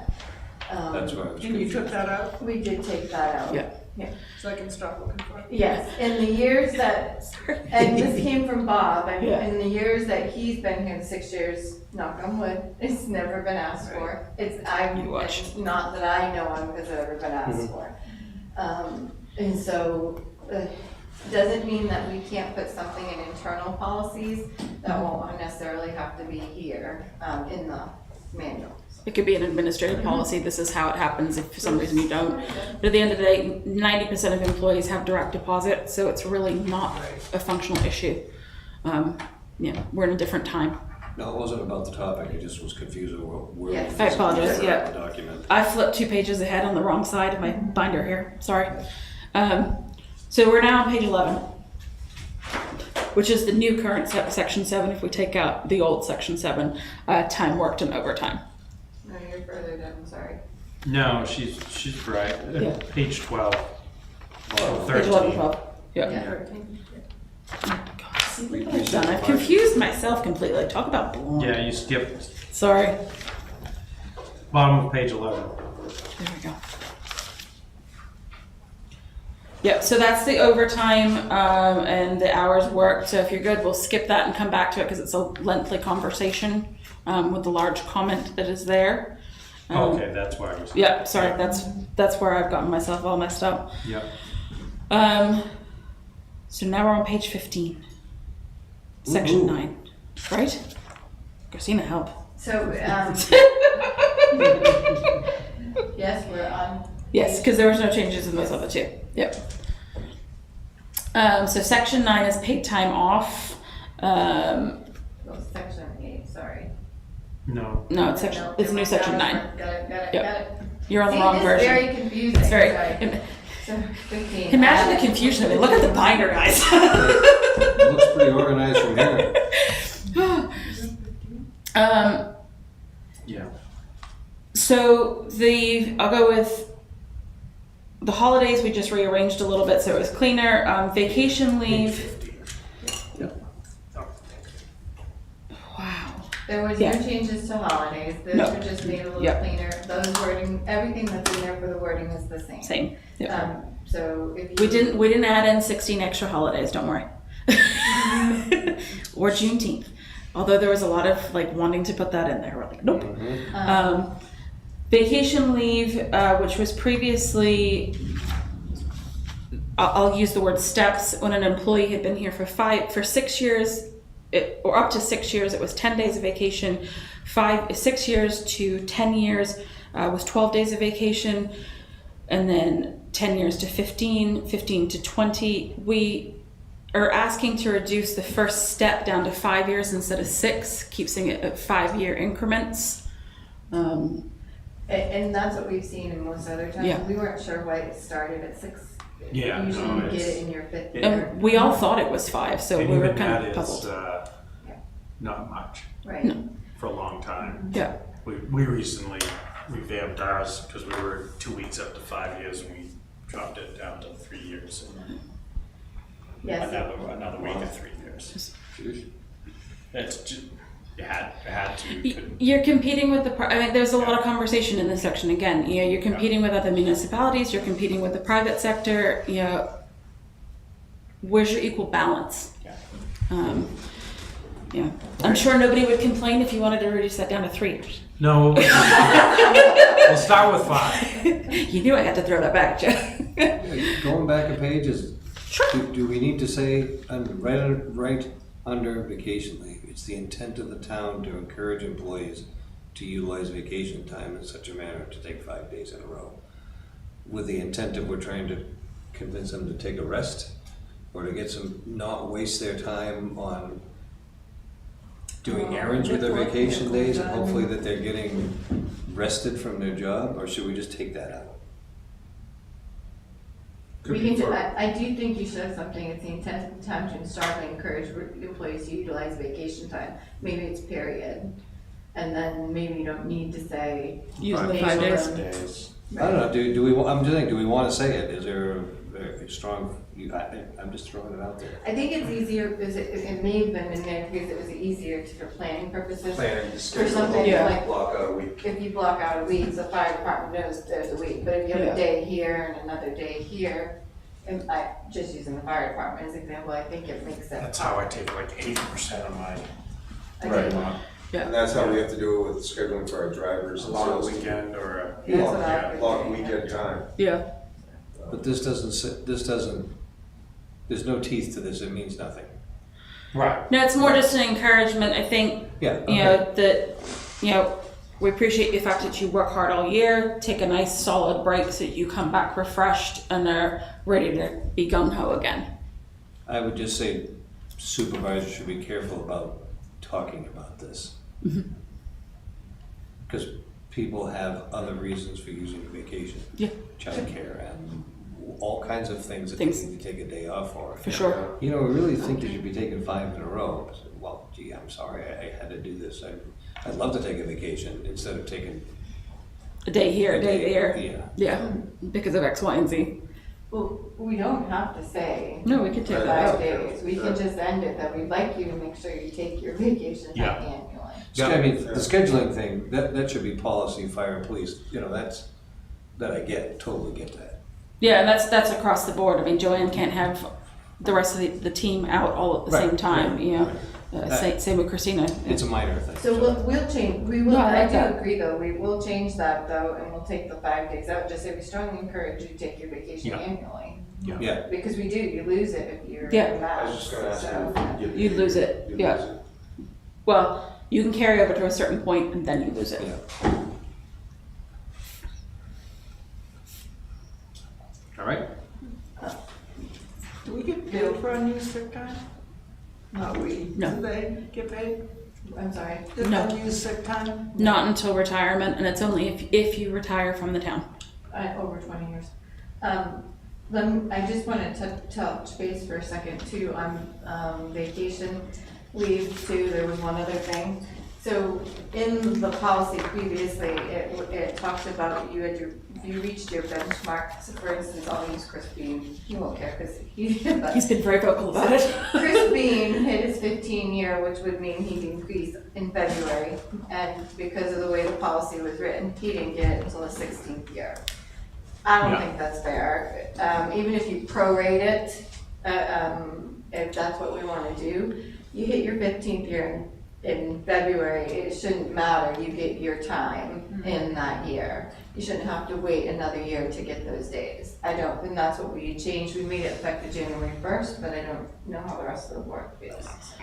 Wouldn't it be effective on your anniversary date? It used to be when we accrued leave throughout the year. When the change was made with the current policy that all leave was given January 1st, the explanation we were given as employees was there was no way in the system to then in July say, okay, well, Rob gets another vacation day now because he's moved up that level, or 5 days. It wasn't just Yeah. the Well, that's a explanation, terrible though, it was excuse. the wording It that was- was in the yeah. personnel policy. So- Heard that one before. Sorry, we can't. So we- yeah, so why we do you fixed have that. Employees start, they immediately start accruing time, right? Yeah, You well, don't- not you for don't get vacation for up 90 until days. 90 days. They're given their personal and their They sick time, accrue but not it, vacation. They don't get it. Huh. So we Right, they did, just can't use it. For 90 days. Yeah, it's like there, but not there. right. Yeah. So if you work 15 years and now you're eligible for more vacation, As it currently stands, you don't get it till the next January. well, that's wrong. So That's- you basically lose out on 10 months. worth of- Especially if you join, if your Yeah, anniversary date is February. Yes, are Yeah. you gonna do it on the anniversary date or January? That's where we're looking for some feedback Yeah, from okay. you, whether we Sorry. just do it the January of that year. My anniversary, my bump year is 2024, rather than waiting till September. It just gets done in January. Obviously, some employees are gonna win a little more than others are gonna win, but it keeps it simple. The other option was to do it actually on their anniversary date, Yeah, as it has that's- always previously been, That's the fair way. which was the fair way to do it. Right. Yeah. So again, it was another one of those Yeah. arguments. It is worded that, so it is worded that any benchmarks met during the calendar year will be adjusted accordingly, so they would get their so as of February, they'd get their prorated increase. But the person who's calculating it out as a January 1st would just have to do that, and they'd get their whole year. You know what I mean? So if a person started on December 28th, They would, that's the way this is, because it was tied to their benchmark year, but yeah, we can make it effective January 1st, period. It does say, No, because then you can start work on it. I think this is such a small I know, concern. Yeah, started in the year that they, so the below accruals for an employee who has reached the designated service time benchmark shall be provided to the employee on January 1st. okay, And any benchmarks met during that calendar year will be adjusted accordingly. We would just take that off then and just Yeah. say January 1st, Yeah. period. Either that or when the Yeah. person got hired, they agreed to that and there it is. So every employee they get hired signs off on that. Right, so, But I do think, That's a nightmare to track. yeah, One per, yeah. yeah. I would just say, if you are good with that, and if you reach your 15th year, and it doesn't matter if it's January or December, you get your Yeah. 15th year accruals that year. No, I'm not, I'm cold, I'm not getting defensive. We were boiling in here earlier, now it's freezing. No body language reading. Opposite. I wanted to announce that during, when you were here, like, I am not angry or I am just cold. I don't like it in my truck. I'm about ready to pull my arms into my shirt. All right, I will I touch feel that. I am touching. I think Open the door for a minute. I think it's Yeah, great. it's warm outside. Well, I'll touch the button, but Our it energy breaks. conservation people won't like this. Don't talk, don't talk. Should we do this as a work session? Sorry, it's no, because I have to steal this. What?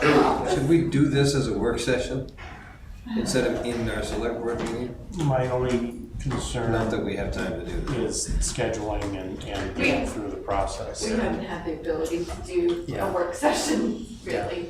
Well, I mean, I think Or should Ingrid's I done a ask pretty you good questions? job of outlining everything. Is it something that we could review and then Yeah. come back with questions? Sure. So we can stop at high level and just touch on the bullet points then. If that works. So one other high level I will just point out is that we did increase bonus time to 6 days. It was not bonus, no bonus, bonus is gone. Bonus is gone. Say, right, yeah. Keep up So with the personal time to 6 days. Yeah. And a lot of that stemmed from the surveys.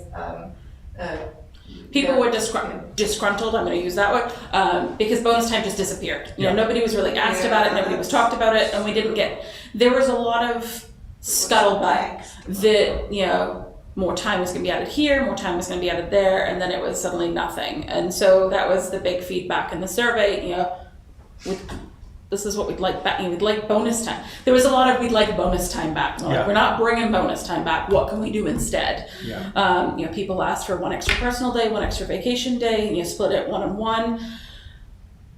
Because we'd reduced the 5 years, 6 years down to 5 years, that kind of added that vacation day in, and then so we went with adding a personal day in. Also allowed that it was the personal day that you can't carry over, so we're not continuously having that issue. Yeah. Um, Okay. Well, that's a discussion. Wasn't But that's a bonus time always something you earned? If you didn't use sick. You worked overtime, No. but No. didn't get paid? No, you If you weren't. did- That's comp. that's comp. You didn't use your sick time. So Yeah. the, Oh, right. the Right, other right, two right. Yeah, the state did changes, away with and we'll that. have to talk about comp, so but the other one, only other change was we changed employee expenses for meals when you go to a conference or you're staying somewhere. It was, we only increased it by $10 because it was a $40 and it wasn't paying for your meals for the Right. day. And everything's gone. 50 may not cut it, but at least it's a little bit. Yeah. I guess the first. Really? I don't know.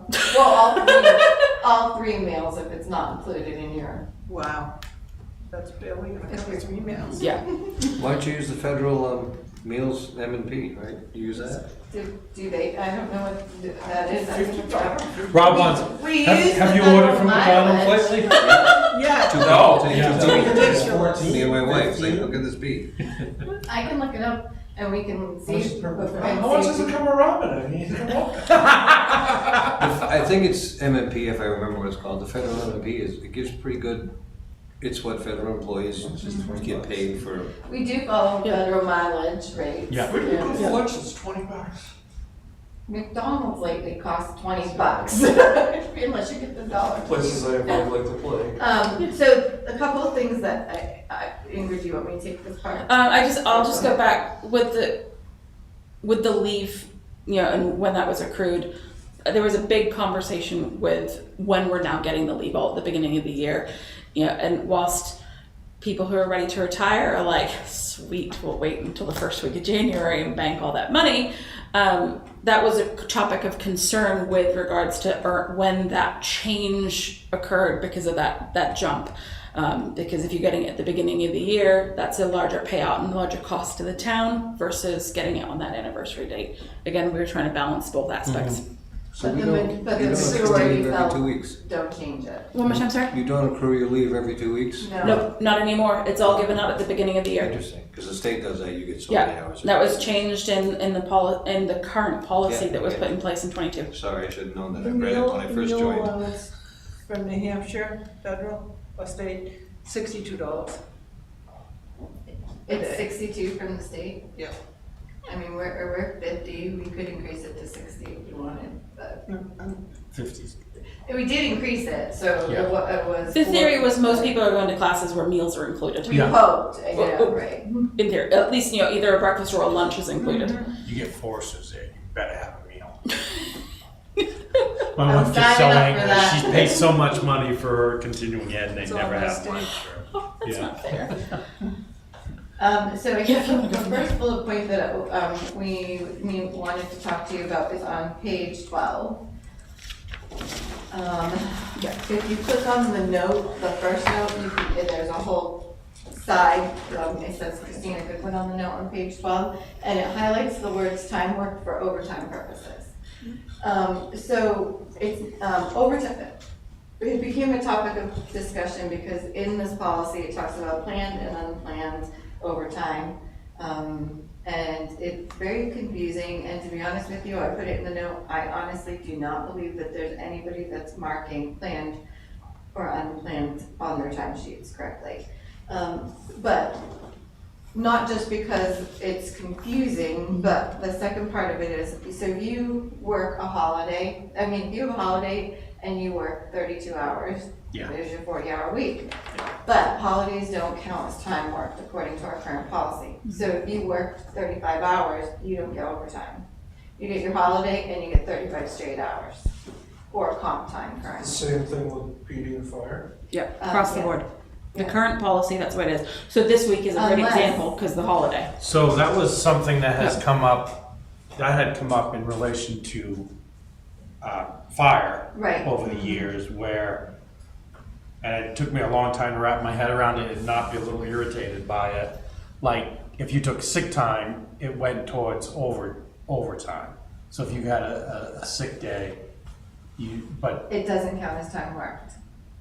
it doesn't Not in count. the current policy. Currently, no. Not unless it's marked as, your overtime is marked as unplanned overtime. So if it's unplanned overtime, it does. But if it's, and I'm not saying anybody's doing something fraudulently, but to get somebody in for overtime, everything now becomes unplanned because it's hard to fill those shifts. So unplanned, sick counts. But it doesn't count for anyone else Would if it they be- don't mark it unplanned. Better to say unapproved? And that's how it was at the state. If you worked overtime and you didn't have approval from your supervisor, they had to pay you, but you were subject to discipline. Yeah, They could not pay you by law because you So- worked. right. What's the It's difference supposed to be then, approved though? ahead of time. If you're getting, most of your overtime is approved, so everything now, everything would count then as time worked. Right. Most of your overtime is approved. We usually don't allow unplanned overtime unless someone calls out sick and it was unplanned and yet that's approved too. So there's really no unapproved overtime anymore. And most of the policies that we looked at did not have in there that their timesheet had to be marked planned or unplanned because their personnel policy stated what was considered time worked. So with us, our current policy is. So highway, they have a break and or a road issue and that obviously that's all, it's Unplanned. unplanned, Yeah. but it's authorized. Right, obviously. But if the person is out Monday, Tuesday, and on Wednesday, Thursday, Friday, they're now having to work 10 15 hours. hours, 10 hours, Yeah. extra hours.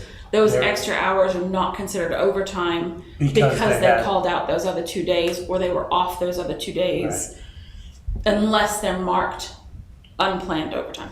And their feeling is that it should be? Well, we're throwing that out to you. Yeah, that's for. We honestly. I think it should be, I mean, So if you took 2 sick days off and then you ended up working 30 30 hours. hours, They you want, should be getting paid for 46? that's what they say. That doesn't make sense to me. I don't think. No. Well, no, so the option, let's go back for That a is what you're second. There are three options. There's no change, nothing changes, and your sick, your vacation time, your sick vacation time, your holiday doesn't count as time worked. Okay. But if there's no change. The second option was to allow leave, all leave or holiday, which would include, except sick, to count as time worked. And that came from the department heads. The department heads, some of them felt strongly that sick shouldn't count as time worked, unless you had to have them cover an unplanned overtime shift. So that's what they felt. It's very, the way this is written, it is extremely confusing. But the third option was to allow All time worked all time to be considered time. and we didn't pick that option either. We do feel that vacation and holiday pay should count as time worked, especially if you take a day off and then you come in and you have to work 40, you end up having to work, you took Monday off for a vacation day and now you have to work 40 hours the rest of the week, you're not getting. Being that your overtime is primarily unplanned overtime anyway, so it eliminates the marking it unplanned. Because if I put in for vacation time, I put in for that 2 weeks ago. It's, I planned my vacation. I didn't come back with the intent to work another 15 hours over what I should have been working. So therefore making my vacation time considered time worked. At minimum, if you don't want to change anything else, holidays should count as time work. Yeah. Because if you're taking a holiday off and you get stuck working the rest of the week with overtime, now you're not getting overtime for it. Yeah. Because it's not counted as time That work. makes sense. So, And it's a required day off. yeah, from all but police and fire Yeah. technically, but yes, so. Right. And I think vacation should count as time Well, worked as and- well, I mean. What education is it? No, vacation. So let's say hypothetically, you have a police officer that's on vacation this week, you have an open shift come up, and you need somebody to cover it. What incentive does, he has more incentive to come in on overtime than he does on straight time to cover that shift. And that's his time that he's earned. Yeah. Or her time that she's earned, whatever. But you're getting paid for that. No, they're double dipping. Well, they're That's getting- why, that wording's probably in there, we encourage you to use your vacation time. Yeah. Right, but you Go home. also need to cover so for instance, the fire department has mandatory overtime. Which there are times if you're on vacation, you can be exempt, but, so you're telling me if you use, if somebody from the fire department takes off Sunday and Thursday are their scheduled shifts, so they take their 48 hours off, and then they get hit for mandatory overtime On Friday.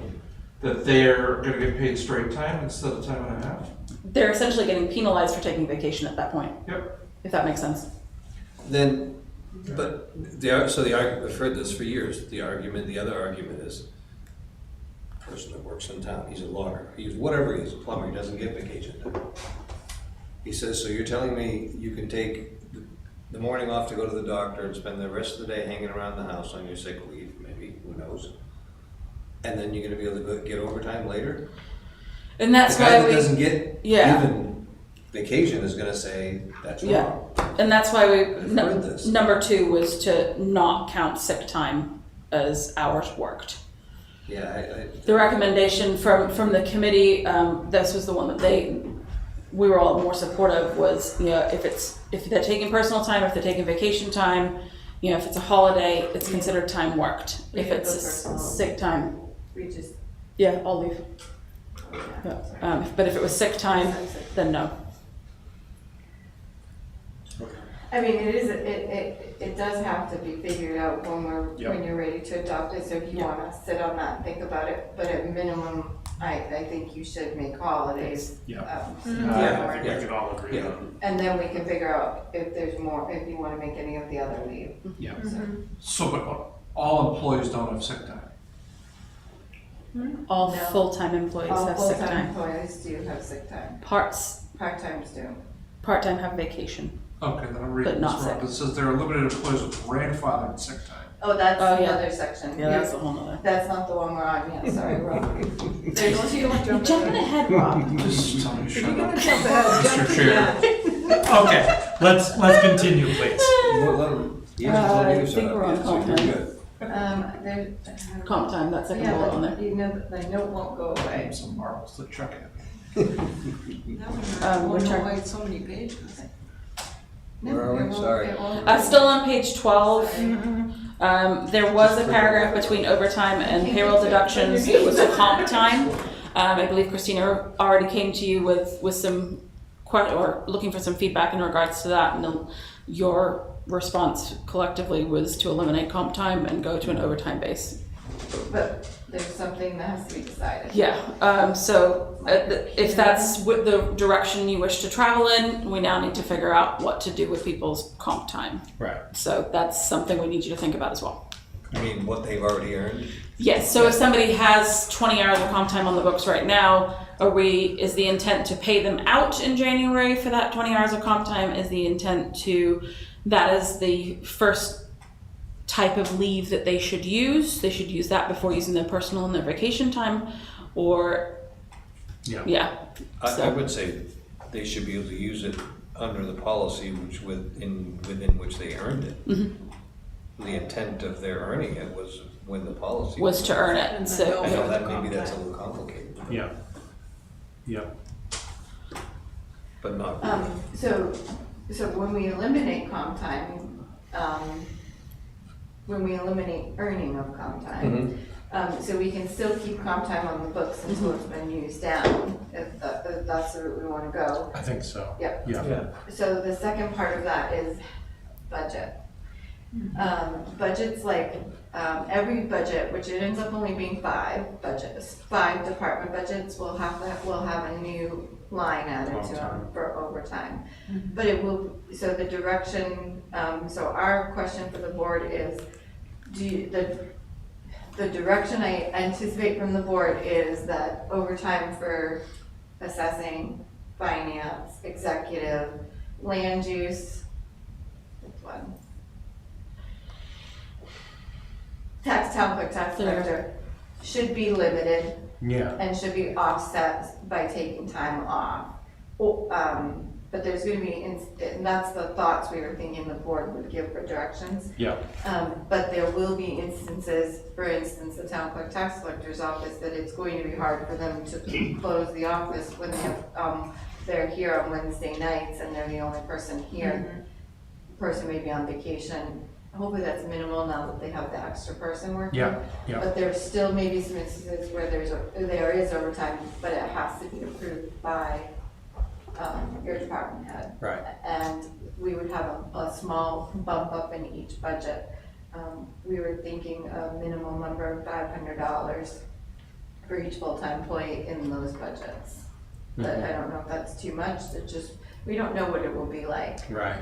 So we're saying if there's no comp time, you have to pay people for that time. You have to pay them for overtime, or you Yeah. can Or they give have to them adjust their direction that there are certain classifications that We just don't should limit expect, their we overtime. don't expect overtime. Right. Yeah. Seems like $500 isn't enough, I guess that's what I'm thinking. Per person. If you're limiting their overtime and telling them that they have to offset their hours, so for instance, let's use Donna. Donna does night meetings with the Conservation Commission. She was here for 3.5 hours last night. Yeah. She offset that in the same payroll so that she would still only be working 40 hours. Like Thursday, she might come in 3.5 hours later, Got it. is the thought. Got it. Yeah. And we wanted to make sure that was the direction. Yeah, I think so. Okay. But there are gonna be instances where it could be that you have to pay overtime, and we would just add that budget in there and Yep. discuss it during budget time. Yep. And where does that go and eventually, I'm talking from experience here, Yep. when they say, sorry, we need you in the job, They're gonna you get can't paid. offset that this week. No, they'll get paid overtime. That's why we have to add something Add the in the overtime budget. line. So the lines are already added in anticipation, and Yeah. you'll see Yeah. them when we start doing Okay, budget. thank you. Yeah, my note wouldn't go away. Still on page 12, we're getting there. We're getting to the end of page Very 12. long page. Yeah, that was all comp time, so we're good with that We page. did skip something that you just need to decide if you agree to as well. Let me go down. I think those are the biggest discussions, but one of the other things, and I'm just trying to find where we put it in. Bereavement. Bereavement. Oh, Page so actually, 13. Before you go, where is it? Page 13 is Page bereavement. 13. Well, it's a line that we either have to leave in or take out if you decide to go with adding bereavement leave. There's a whole other section, sorry. Oh. Sorry for the confusion. Let's go to page 17, how's that? Okay. Losing my- Don't get too happy, we're gonna come I'm back. hurrying. So, on page 17, there is the grandfather clause, which only applies to potentially 2 or 3 employees right now. Okay. Our thoughts are to take that grandfathering clause out, and make it either a memorandum or agreement with those people. Yep. That will go into the personnel file, because what we've run into is there's nothing in the personnel file. I have found the evidence, for 2 of them, and I'm looking for the 3rd one now. Anyone who was maxed out prior to October 2007, had 80 hours of grandfathered sick time. The way the policy was supposed to work was, it was supposed to be used down, that bank for those people, and it didn't get done. And so I would like to take this section out and just do those agreements, but my second part of the question is, for these 2, potentially 3 people, do you want us to take the time to go back and look through, since back to 2007, if they used any sick time to lower that bank? It amounts to about 3.6 days. And we would have to go back and see who used sick time out of those people to lower that 80 hours. It really only affects the people who are getting ready to retire. And at most, any retirees get 16.6 days of sick time, 16.6 days of sick time if you retire and you've been here 20 years. You completely lost me. So, sorry, I know. Anybody else? I'm getting tired too. No, it's not you, it's probably me. No, so the That's grandfathered complicated. sick time for anybody who had been here in 2007, prior to 2007, and was maxed on. Where on page 17 is this? Bottom, Yeah, right at the Starts at the bottom, it's bottom. highlighted yellow. the big yellow, The big, Oh, it didn't, okay. Got that. So in 2007, any employee who was maxed out on their sick time, when they changed the maximum accruals, was allowed to keep an 80-hour grandfathered sick bank. Okay. There are 3, I believe, employees right now. So they have 80 in the books. They have, well, In addition to not what they're technically, but I earning, found it. in addition to what they're accruing now, Yes. they got 80 and they're picking up You can't whatever find they it. can. The intent was those 80 hours should have been used Are you first, in the Yeah, same yeah. version? Oh, right, yeah. but it is unknown as to whether those hours were used or their current accumulation was used. So it's not just a clump of sick time, it's a bank of 80. and It's a then separate they're bank. sick time. Yeah. So she has, 2 of the individuals have this was brought up at a department head meeting, have been able to provide proof and go, yeah, see, I was told that my time wasn't gonna get wasted, it was gonna be grandfathered, yada, yada. And so they've been able to find proof, but really it's how far back do you want Christina to dig through essentially timesheets? And the And benefit to the count it up. person is they end up with more sick time. They end up, Basically 3.6 when they days. retire, they end up with 3.4 days extra. I think that's a waste of time. Yeah.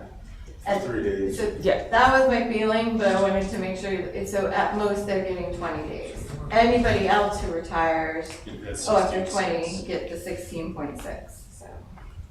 which is a small number. So at most, the 3 individuals would get 3 extra days. So we're taking this section out, we're turning it into an agreement, and we will just leave, so if they use any sick time from this point forward, we can use that bank down. But instead of trying to go back and figure out Yeah. what they used, we would just leave it alone, but if they use it from this point forward, so, okay. It's not very. Tom, I want you to remember this when someone says to you, the selectmen just do whatever they want.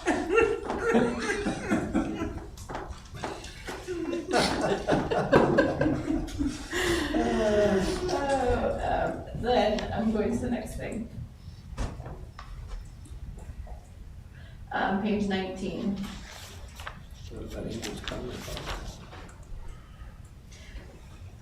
Bereavement goes between two different sections. Okay. So page 19 talks about bereavement, but I think she's gonna go with the personal leave first. No, yes, sorry. So the section that Ingrid wanted to talk about, it just means if you don't allow for bereavement leave, then we have to go back and take that wording out. So in paid personal leave is the first thing I'll look at.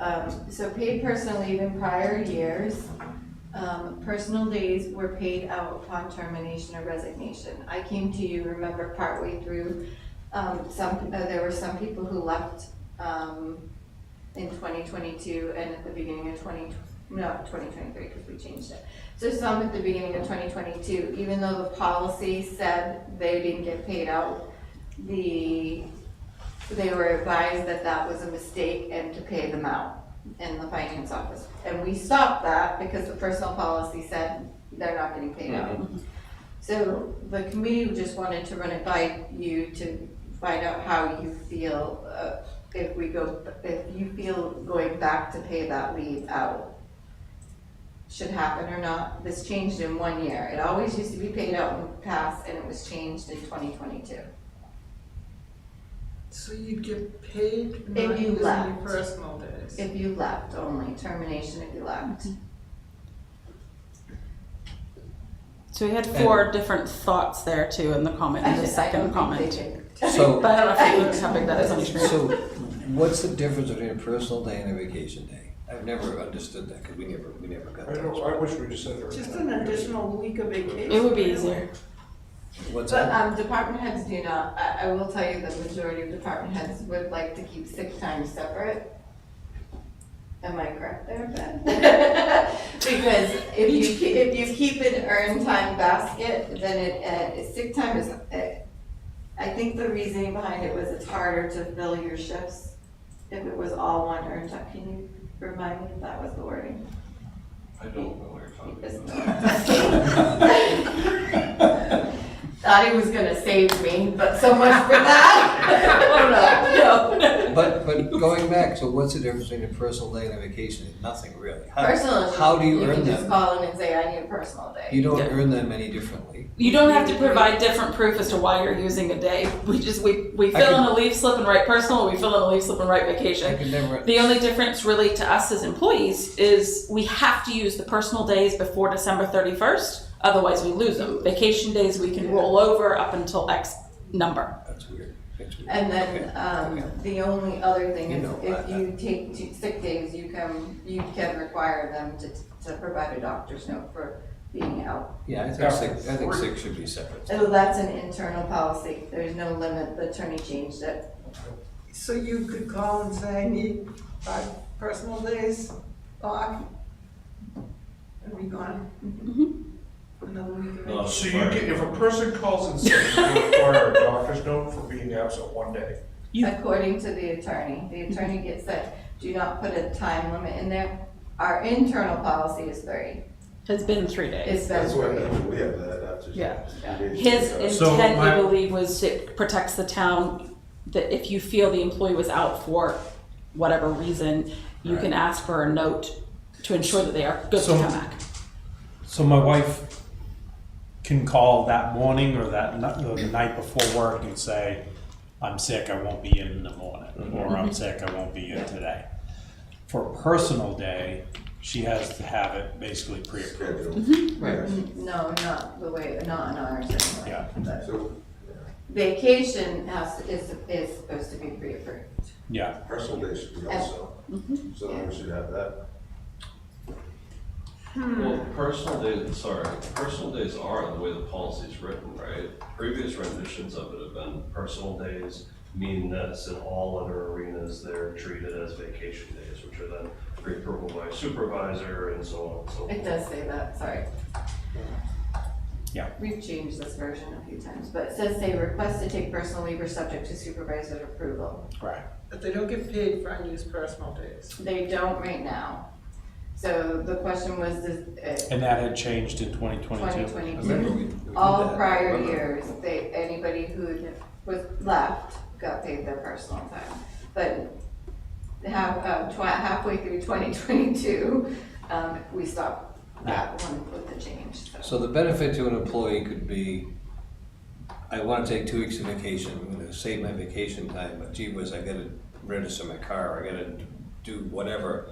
And these personal days theoretically are not for vacation, they're for, you do what you want with them. I mean, right? But- I can give examples, you know, our family has used personal days for, you know, medical, you know, or having to cover time with children or Right, medical right. appointments or. And you don't yeah, waste your, your you vacation. still have your vacation. Yeah, yeah. So some of the questions had also been, would the board consider allowing a rollover of personal time, like you do with other, instead of losing it? The committee looked at all the options, took it all into consideration, and as a group, they felt that if we don't use annual, require annual use or lose it, to only pay out upon departure from employment, the accrued amount for that year. That was what the committee, and that's what it was originally, we felt that we went back to that, but you still have to use it or lose it.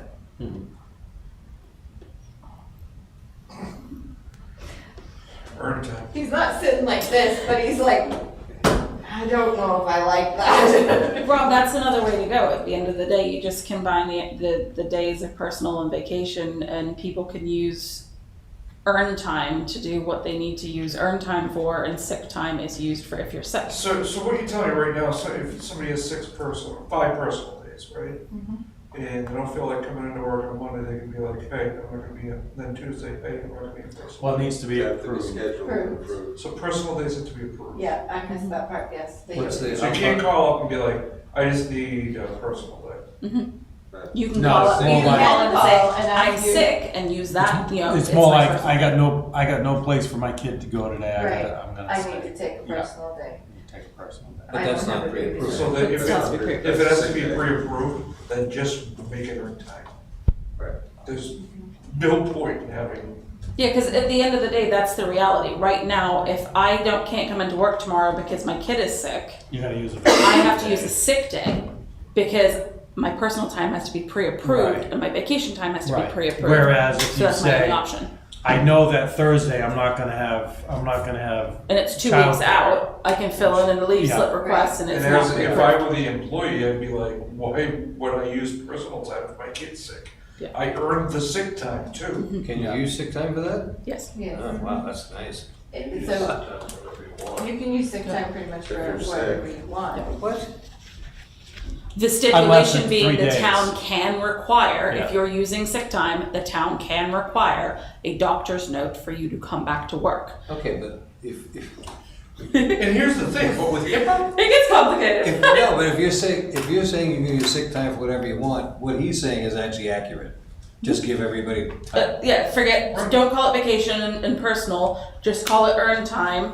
The employee that's been here for 1 to 5 years gets those 10 days and those 6 days. I don't think- It I don't- becomes 16, and then 16 the earned days. I reality don't is think by it's right. requiring, I don't No, think it's more- it right. will be- by requiring a doctor's note, all you can require is that you're fit to return Return to work. Yes, correct. Light You duty, can't full require, duty. oh, But I that's was still, you still gotta diarrhea, so we find, can't. you still come in. gotta call a doctor though and go through the trouble of getting that note. Yeah. If you weren't sick.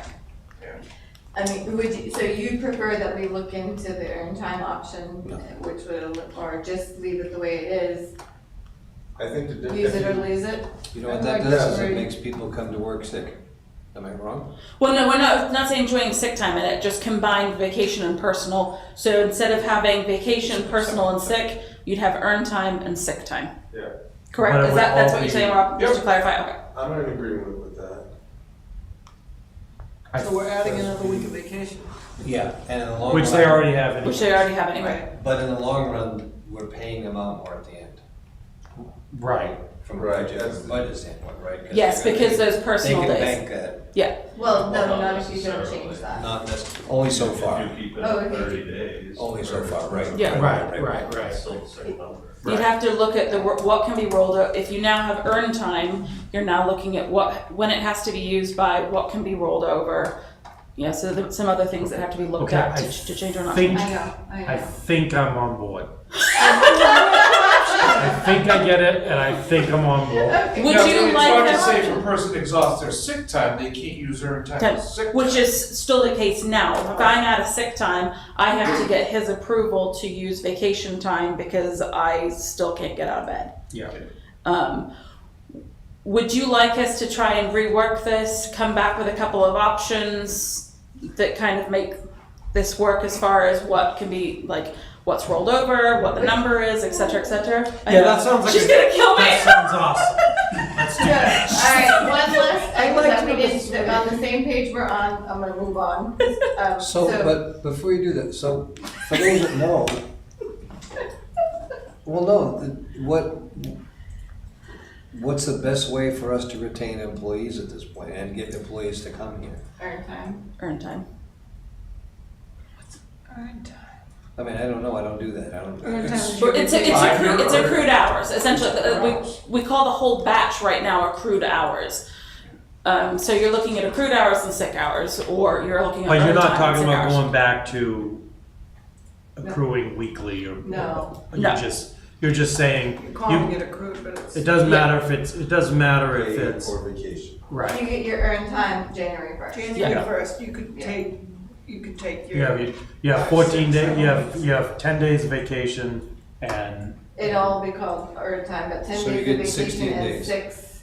Yeah. 16 days. The Yeah. 1 year, 3, 5 year Well, we employee don't will have be to- getting 16. So actually, if you wanted to make it just Plus an sick. even number, not the 16, we would roll the leave back to 5, so it would be 15 It does days. make more sense. That's not even, that's not even. But then you don't For us, need it's a it. week. What? But then you're not adding the day, which is the intent. So The intent with adding the day to the That's personal was to try and make up for the bonus, so. all right, let's put it at 15 and a half. Okay, I'm good with that. Don't encourage And them. so we're gonna need to review your maximums, but we'll come back to you. Yeah. So we don't wanna say use it or lose it. No. I think we're gonna revamp the entire section. Or propose a revamp for the entire section, if that works. Do you have, you guys probably know, but do you have a breakout of what's sort of become standard offerings for leave time now? How many weeks do you get after 3 years? We can generally look speaking? closer into those numbers I for was sure. gonna say, this is I pretty mean, let's be standard. competitive. Yeah, I wouldn't go backwards from 16 to 15. No, Yeah. we put it at 16. No. I'd leave it at that. Yeah, leave it at 16, but we have to set a cap on what can be carried. I Carried think over. I think we give a weeks after in their first year. They give a week, after 90 days, they can take it. They And get then, 10, no, they get 10 days, right?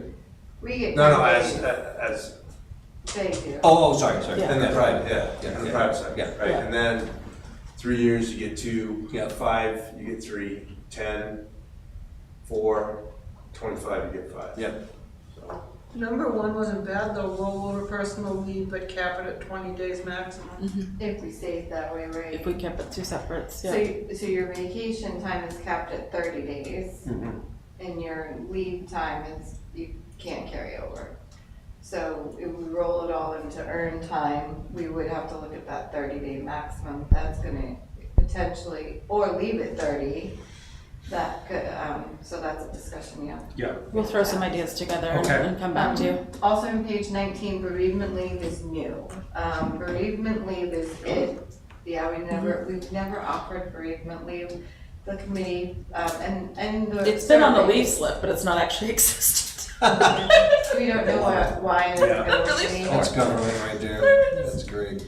So, we found a pretty standard one that's in other towns, and that's in there, which would be, regular full-time employee, well, we actually. We added part-time. We have to fix the words on this, the bullet number 1.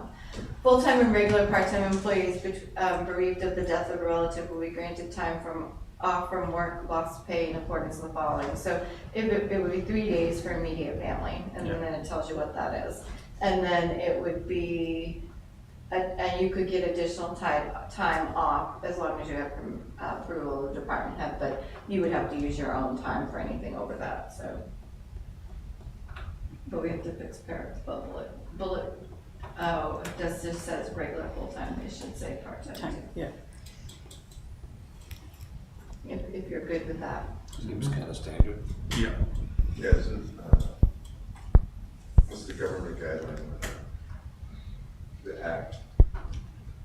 Isn't that part of the act? Family medical leave. Family Medical Leave Act, I believe that's standard. So, yeah, but we have none. Yeah. Right, So- so we're at, but as, if you want to reference. The family medical leave, yeah. Yeah. And then I think that's the main things you have to talk about tonight, but let me just make sure. Yeah, that is,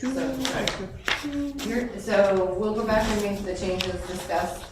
The next sections that we will come to you are about 10 sections. It's a little less than this, but not by much. Yeah, we're basically, we've kind of broken up what's left into two segments. So Yeah. we're almost finished essentially with 15 through 28. So that'll be the next group that we bring to you, and then it'll be the final section. Okay, great. This is an impressive good. amount of work. It is. It is. It is. It's been a blast. Today's was the most spirited meeting that we've had. Yeah, it got a little heated today. It was a pretty hot day. It was, yeah, it was good. You were there? No, but we had no air No, conditioning it's in a joke. here, so that was a little bit of a challenge at first, but then like it vocally got rather heated Okay, on one Okay, corner. well, Thank Thank you you. so much. Thank you. thank you, appreciate it. Let's move Ben up. Ben's non-public. so- You Oh. already went for a walk. Oh, Well, okay, Ben is change order, but he's also non-public, so. okay, all right. Tractor purchase, highway department tractor purchase order. You talked about this at the last meeting, so this is just the purchase order for, the Holder sidewalk tractor and equipment with a 5-year lease. Money's to come from the highway capital reserve fund. Correct. We're proposing to have the first lease, so we have to pay the last lease payment on the Holder that we have in November. Mark is verifying, but we believe by the end of November, we have to give that Holder back. Right. So we're gonna try to have this Holder in, but I wanna make sure that the lease payment is next year. Yeah. And so Mark is verifying that, but yes, it wouldn't come out of actually capital reserve, it would be budgeted in- as the other Holder was in your debt. Okay. I'm confused. Sorry. There was two different Sorry, options. it's always made us confused. Why is Chadwick Barrows and HP Fairfield in the same? Those were the two quotes for the two different tractors. One's just- Two different tractors, two different platforms. Right, There was some but- pluses and minuses on both. I thought we decided to go with the holder. We did, We so but you didn't officially vote on a purchase order. So here's your purchase order to vote on tonight. Okay, I'll make a motion. It's just confusing because the Chadwick Bay Ross material was Was still Still in in. the, yeah, in our packet. yeah. No, we're getting it from Chadwick Barrows, the HP Fairfield. Yes, Yeah, yes. sorry. They sell It is trackless, confusing. Barrows sells holder. Right. So I'll make a motion to approve purchase order number 004805 in the amount of $178,252 to approve the purchase of a holder sidewalk tractor and associated equipment to come from the highway capital reserve. No. No, it would be budget, well, Well, budget, it would be budgeted in your debt service like the other lease payments. Right. So So he said purchase, is that how we're doing, We're leasing it? well, it's a 5-year lease. I Approve a haven't got that 5-year far lease. yet. Sorry, okay, it is a lease purchase. yeah, okay. So, okay, so we changed the verbiage to approve a 5-year lease purchase of the Hold Walker, Holder 575 sidewalk tractor and associated equipment for a total of $178,252. I'd second that motion. So that's, It's Deb, did you get that? S75. Oh. Is there any further questions, comments? No. No. All those in favor, please say aye. Aye. Those opposed? Can I sign this? Abstentions, yes. That is 5-0. All right. Do we all have to sign it? I don't You believe so. relax a little on the next one. You don't have to sign it. Did you approve me to sign it? I didn't listen. I signed it, you're. Do we need to approve you to sign it? No, you can all sign it. Go ahead. Yeah. I think I should have slept last night. No. Yeah, join the crowd, right? Okay. All right. Whoops. All right, we're gonna do this.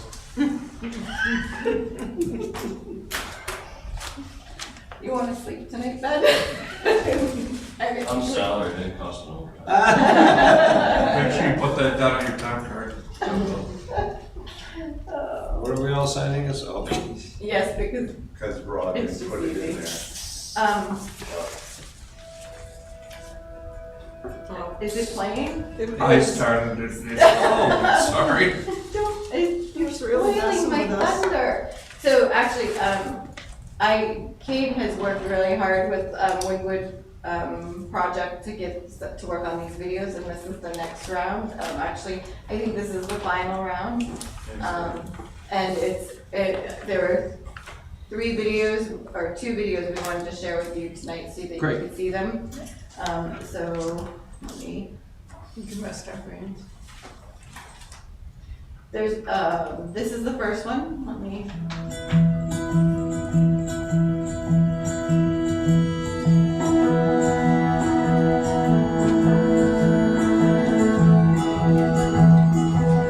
wait, Mike.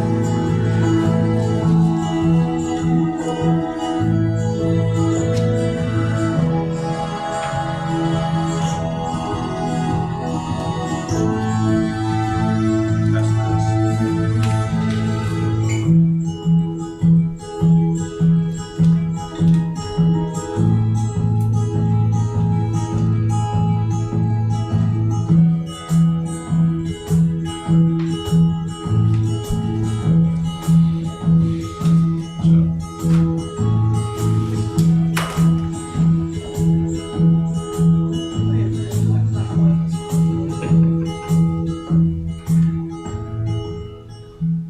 That's awesome. Nice. That is great. So that's it. I actually had the chills when I saw it. Let me get the other one.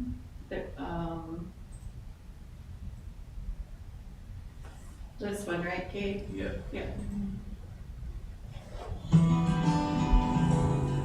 I think it's important for people to live in areas where they can access more natural environments. That's the solution to the ills in the world right now. Bristol is a great spot to visit if you want a different New Hampshire experience. We still have access to the things that New Hampshire is known for and a lot of the things that are best kept secrets. There's no time of year in Bristol that it's not great to be outside. There's 2 great universities, Plymouth State University and Colby Sawyer, that are both 20 minutes away. A lot of the skiing and hiking around here is a little bit smaller than the Whites, but you still get all the beautiful views. More family friendly than up in the White Mountains, a little less busy, which is really nice. I opened this brewery in April of 2018, so we just had our 5th anniversary. I live less than 2 miles from here. I've lived here my whole life. My grandparents actually moved to Bristol during World War II. I've traveled all over the country, and there's a few places that I like as much as this area, but Bristol is really nicely centrally located. There's lakes all over the region, and I like to kayak and fish. I think there's a massive potential for growth in the downtown area of Bristol, and actually throughout the whole town.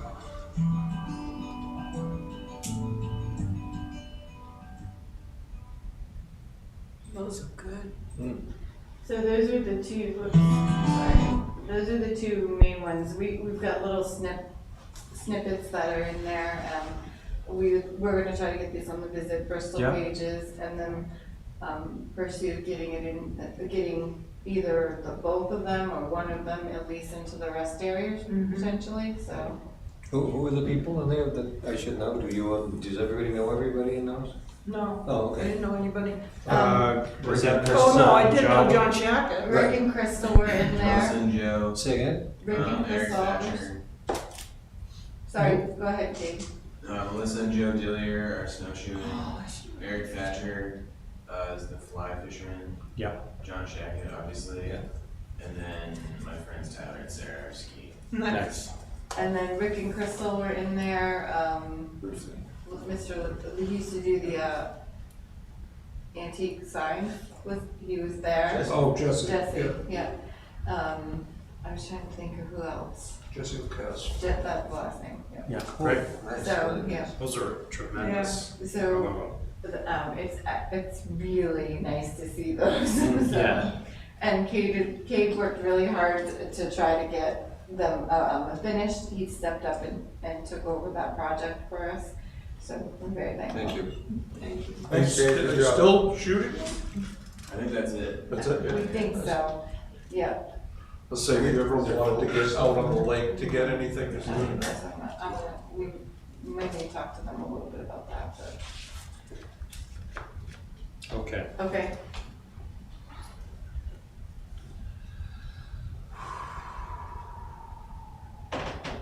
Is this done? Change order number 6. Yeah, let's talk about the change order number 6 for the electrical panels for generator. Alrighty. It's another change order, sorry. But I think this one's pretty beneficial at the end of the day. So initially, we know that eventually we'll seek EMPG funding, get a bigger, better generator that handles the entire building and all that stuff. One, that's a long process. Two, it's certainly an easier process once you've spent the funds, because then there's no match, right? You've already spent your match. So the initial plan, because it's a 3-phase generator, was to move the trailer mounted generator from the fire station. There's a couple of problems with that. The first is it's not automatic, right? Which is fine. We deal with it now. You go and fire it up and throw the transfer switch right next to it. The other thing is it's significantly smaller, and when we know would have issues operating just large portions of the building, certainly not the whole building. And the other thing about it, right, is it's 3-phase, which is great, but we really only run the compressor fill station off of 3-phase. So if we should have a week-long power outage and happen to have 2 building fires in that time and use air, we could probably go to Franklin or New London or somewhere and get bottles filled, right? So we would eventually put a 3-phase generator in, but whatever. So Jeff Goodrum, who's the electrical contractor, said, hey, I've been thinking about it, and what we should do is take the old generator from the town office building, at least for now, whether it's for the first 6 months or for the first 2 years, wire that in, because then we can supply most of the house power, probably all the house power for the building, which would then allow us to get rid of emergency lights and the battery backup on exit signage. His initial thought was that would be a wash. So the problem is then it goes through engineering and code review, and it's not. Because you're gonna do that and provide those life safety systems, you gotta have those systems on a separate panel, which is, another $1,500 cost, another set of breakers at a few $100s, and you need a second transfer switch. So that transfer switch gets programmed to go first, then 7 seconds later, the rest of the building comes online. So once you put that all together, it becomes a $5,000, $5,500 upcharge. However, the benefit to that is that, every 3 years, we're gonna have to change out all the batteries in the EBUs, the emergency lights, we're gonna have to change out all the batteries in the exit signage. So between those, all the batteries involved, like Jeff said, I think it was like 39 batteries all told. So just in batteries alone, you're saving like just shy of $2,000 in that 3-year cycle. So in 10 years, you've more than paid off the extra expense.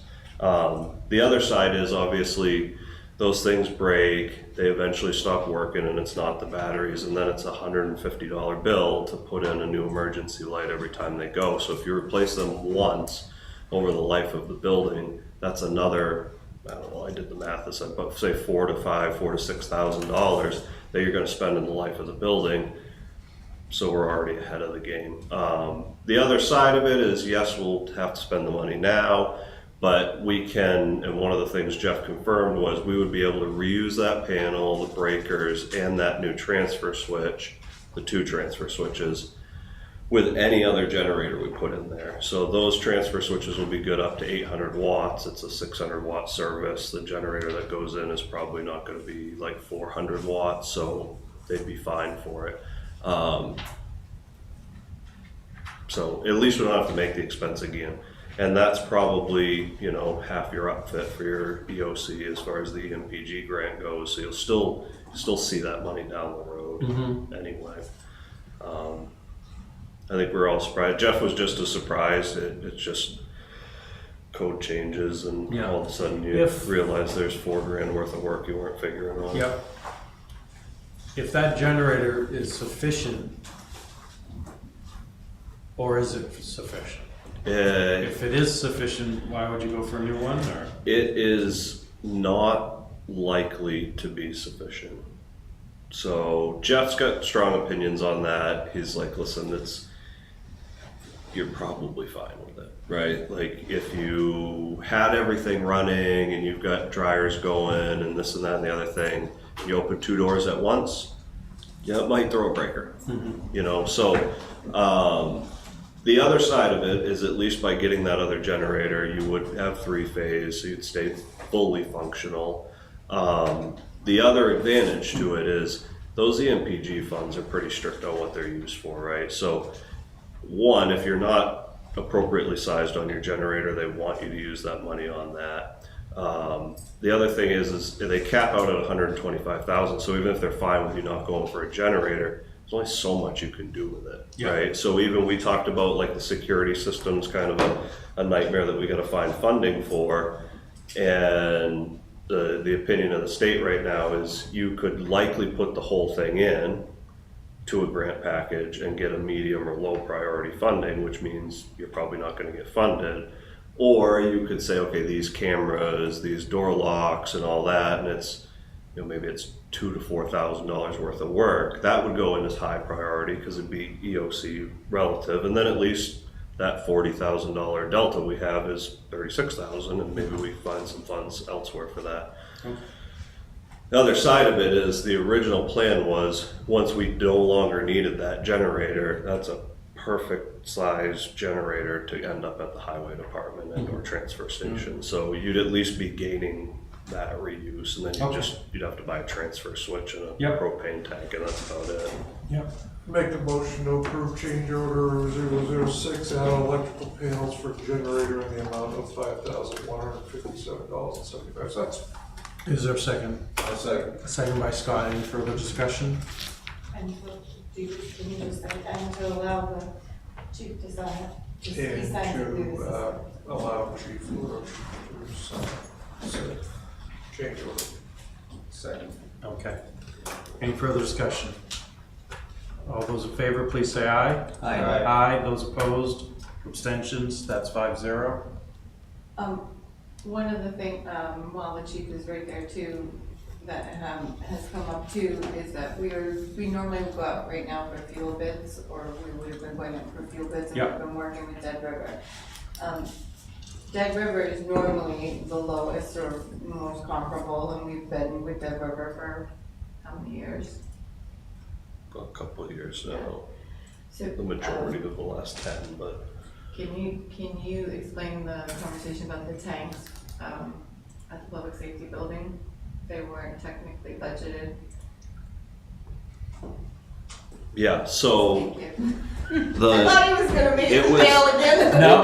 it was in the list of kind of cuts and whatnot, was really like I don't really know the right word for it, but like a placeholder that said, you know, we had whatever the number was, X thousands of dollars, not a lot of thousands, but X money allocated for propane tanks and the install and the whole 9 yards. That, the hope is that we could work with the propane company to get a better price and all this stuff, which I think, we don't have a price yet, but which I think is where we're at with Dead River.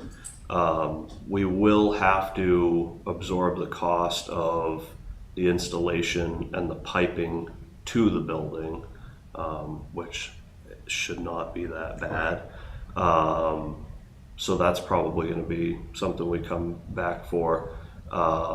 So right now, the way Dead River's doing it, which I think is the best way to move forward, is we're not going to buy the tanks. They're going to put their tanks in, and then should they not get the fuel bid whenever, right, even 20 years from now, they'll just sell ownership to whatever company is that gets that fuel bid. Yeah. Now, of course, that's going to probably be reflective in our fuel pricing for the year, because that's usually like one of those add-ons that if we're taking over any tanks, there may be an additional charge for whether it's an inspection or a service fee. It's 3 1,000 gallon propane tanks, so it'll be more than taking over a 120 pounder, but you know, I think that's the right move for right now, and I think, you know, depending on where that happens, when that happens, maybe we look at and have that discussion with Dead River to maybe at that point down the road, we take over the tanks, and then we don't have to worry about that, you know, with the way we do our fuel bidding. So I think for now, to manage the cost, it's the right way to go. Okay. So we're recommending not to go out to the fuel bids, but to continue with Dead River for this year, so that we can get the tanks installed, they can do our fuel and that. And they traditionally have been the best price. And we just wanted to make sure the board was okay with that, so. What is the terms of the contract that we're currently under with them? So it's out, and it would be out, and we would normally be doing fuel bids now and picking a provider and signing a new contract. Right. We haven't done Are we that. at a fixed price, or? He's working up the numbers right now, and it would be a fixed price. Yeah. And basically we just do an extension? Yeah. Yeah. Yeah. All right. Was there any other part of that? I hope not. I don't think so.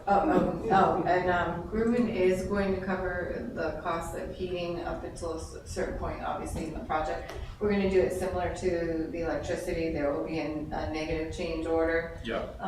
The town would pay, and then there would be a change order in where it would get offset. Okay. So instead of having them try to set up an account, Yeah. we would just set it all up, so. Okay. On a positive note, saw steel going into the building today. Did you? I did. I haven't been able to leave my office most of the week. Yeah. So Nor have I wanted to. I watched it for a few minutes. They were pretty quick. They were there and gone by, I don't know, 10:30. Yeah, good. Yeah. The apparatus bay floor went in. It Yep. looks great from the road. I talked to a couple of the subs that were on site, and both of them said it's one of the best floors they've seen. So I'm still waiting for it to rain and see how it goes. But If it's pitch strike. yeah, Yeah. yeah, I'm sure it is. Is it okay to share the thing that came in today, the rendering? Probably, yeah. I They haven't don't seen it say on the one? screen, so who knows? So we did also get an updated rendering. It came in at the beginning of the week, they had to change something else, so today's been. Yeah, it was too red brown. Let me show you it first. We have it on our list. No, because I wasn't sure if I could share it yet. I put it in here, where'd it go?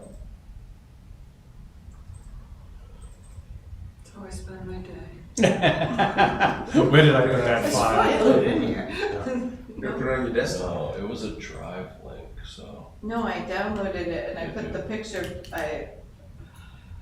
did I not? You know, I better put it right back in the same drive. There it is. Right on your desktop. See, you knew. Let me share it for Deb too. So without the brick. Oh, now I like it better. truthfully. Sorry, Deb, I can't share it. Yeah. Yeah. Yeah. So I think when you inspect it really closely, there's there's a good chance based on the previous discussions that like, this is cedar impressions here, but it shouldn't be. I believe it's supposed to be the clapboard side. Right. When S&P first redid the rendering, they just strictly said, if it's brick, change it to cedar impressions. And it was a bit ridiculous looking. So that's whatever, Harbor Blue and gray and flagship brown or something, but it looks really nice. And the initial, it was like a more red brown and it kind of looked a little ridiculous. So I think overall that's what we were going for, and they kind of nailed it. So Nice. Like it. that's what she'll look like. So we'll have My it. new car up front. Yeah. Right Look there. at the new police cruiser Or on the left there. I know, look at That's a that slick thing. one. But good, look how old that is. It's not back then. So, we did have, there was signage here and we Yeah. had them remove it and Is there gonna be anything on the facade for signage? No? not at first. Not at first, no. Okay, that was one of the cosmetic things, right? Okay. It's in that punch list of Yeah. fundraising and funding Neon. and whatnot. Neon flashing lights. That's great, I like it. Yeah, that looks nice. Okay, Alright. thank There's you. no flowers in the budget either. No. We gotta remove it. Artist- All sorts of artist flowers in the impression. front. We can And all we're vote. like, get rid of those. I was like, yeah, get rid of those quickly. And only half the pavement, Yeah. that first year. Yeah, oh, it's over here, that's why it wouldn't open, that's weird. All right, Okay. all right, very good. Thanks, Chief. TA report. Under, so in your package of your TA2, I think I emailed this to you, Ben. Existing building damage, the current fire station, the Yep. plane is in there. It's not similar, it's not as good of a deal as the salt shed to claim. But it does say we are gonna get $4,493 after we repair. If the costs exceed, we can claim an additional $325. Okay. So it would end up being just over 5,000 once we do the repair. Do we have any idea who could do that? Nope. Yeah. No. So, I got a recommendation from Jim Schokel the other day, and I'm waiting to hear back on that. And then I asked Gruen if they had anybody, and they're pretty sure they have somebody that believes they can get it done. Okay. We just haven't talked to them Yeah. yet directly. All right, very good. So, but if you want to look at the claims, they are in your folders. The Jeep, we did finalize the Jeep bill of sale on August 30th, and they took the ownership of the Jeep. Nice. Highway Department, I already reported to you on the first bullet regarding the foreman, so we'll skip that one. The phone system, we're still working on. We're having some communication issues, and so we're still working to resolve it at the highway and transfer station. Green Street, still researching deeds. Okay. So we're trying to get that also back up to the top of the pile. Road repair and paving update, repairs for Birch Road were complete. Paving and shimming began this week for Baker Street and Bristol Hill. That looks good, Yeah. by the way. The end of the road. Oh, Baker Nice Street? job. Yeah. Oh, good, I'm gonna go drive down. I haven't tried it, but it looks good. They did a nice job. Okay, good. The street lighting issues we're still working on, we should be closing out with them soon, they just haven't scheduled the meeting with us yet. The next one, I think, I went out to visit the roads based on the discussion that we've had, so, regarding encroachment Yep, and things. yep. I think it needs to be a bigger discussion among us, based on my ride up there and witnessing how hard, can't look at you with them, but, based on how hard it is to turn around an F-550. Yep. Not mentioning what it would be to turn around a six-wheeler, so I didn't know if we wanted to have this be a separate discussion, not Yes. tonight, obviously. And if it would be the select board, Mark and I first in that discussion? Yep. Okay, so I'll schedule that. Yep. Okay. Police Department, Arrow update. Arrow visited the vet on August 29th. During the exam, they found that one of the broken teeth couldn't be repaired or replaced and found another cracked tooth. He had 2 teeth pulled and a root canal on a 3rd tooth. He goes back, so this would have been 2 weeks from August 29th, probably this week. He goes back to have the cap installed. He can't eat hard or tough food for 14 days at that time. And it isn't determined yet when he can do bite work again, but we anticipate 4 to 6 weeks. We have submitted the information to Primex, and we anticipate we will update how much that Primex will pay. We anticipate they'll pay at minimum 3, and then we'll know what the balance was. It was somewhere right around $6,200, but they've gotten some donations. Yep. Private donations in, and then with the money from Primex, I think that should cover it. Yep. The outside call box was ordered. It's not installed yet. We're just waiting for it to be delivered, so. The new cruiser was received, but it's behind. They're getting the outfitting is getting continued delays. It's been at the place for about a month and a half. They've spoken to them again, and they've been assured that they will have the vehicle next week. So, police officer open position. There are no current candidates. They've all fallen through. They are going to look at different types of advertising. There are some groups for police officers specifically that they can advertise, and hopefully we'll have something new to report. The speed limit discussion from the last meeting, Chris and I discussed working on the traffic study, and it didn't get started, unfortunately, yet for Newchester Mountain Road. So my concern at this point is your biggest traffic, summer camp and residences up there, summer residences, is probably starting to peter out, and we could still do a traffic study now, but I think it would be skewed. And so we can do one now, and we can do one in the summer next year, or I'm not sure how the board wants to handle that. So remind me again, we have to do the traffic study to be able to Reduce the speed limit. reduce the speed limit. If that's where the board wants to pursue. Right. Say anything about the results of the traffic study? Yeah, that's what I guess that's where I was We going. just do the traffic study and put a 25-mile-an-hour speed limit on it, call it a day? It's the RSA just said you have to do a traffic study. Doesn't say what it is. Let's do a Doesn't traffic it go study. to DOT safety? No. No. So we have to follow, so these are, it's a town road. It would have to go to DOT. It would probably have to do a more extensive traffic study, but we have to follow the guidelines set forth that the state does in order to reduce, we have to do some type of traffic study. So when we looked into it, our police department can do the traffic study, but it would be skewed if we did it now. I'm gonna drive up and down that road 8 times a day, every time I go by. Is it strictly volume? Chris can go out there next Yeah. week, he said, so drive up and down, just don't speed. Tell it go But up there there for has- an hour next week and we'll just post the speed limit. There has to be a follow-up to that. It can't be what you just said. No, I know. We did a traffic study, now we can set a speed limit. There has to be another step in that process. You do the traffic study, you report on the findings, and then the board is able to make a decision based on what the traffic study determined. Okay. But you don't advertise what day you're going, because that would also skew your results. Well, More for a people would small go out, road, right? or more people would avoid you, but. In the busiest day in the summer, it's not much traffic. But there's no posted sign Right. up there, which means that it's 35 miles an hour, which Correct. is way too fast for that road. So, I don't know, Carol, why can't we just do a traffic study? We should either do it without a traffic study.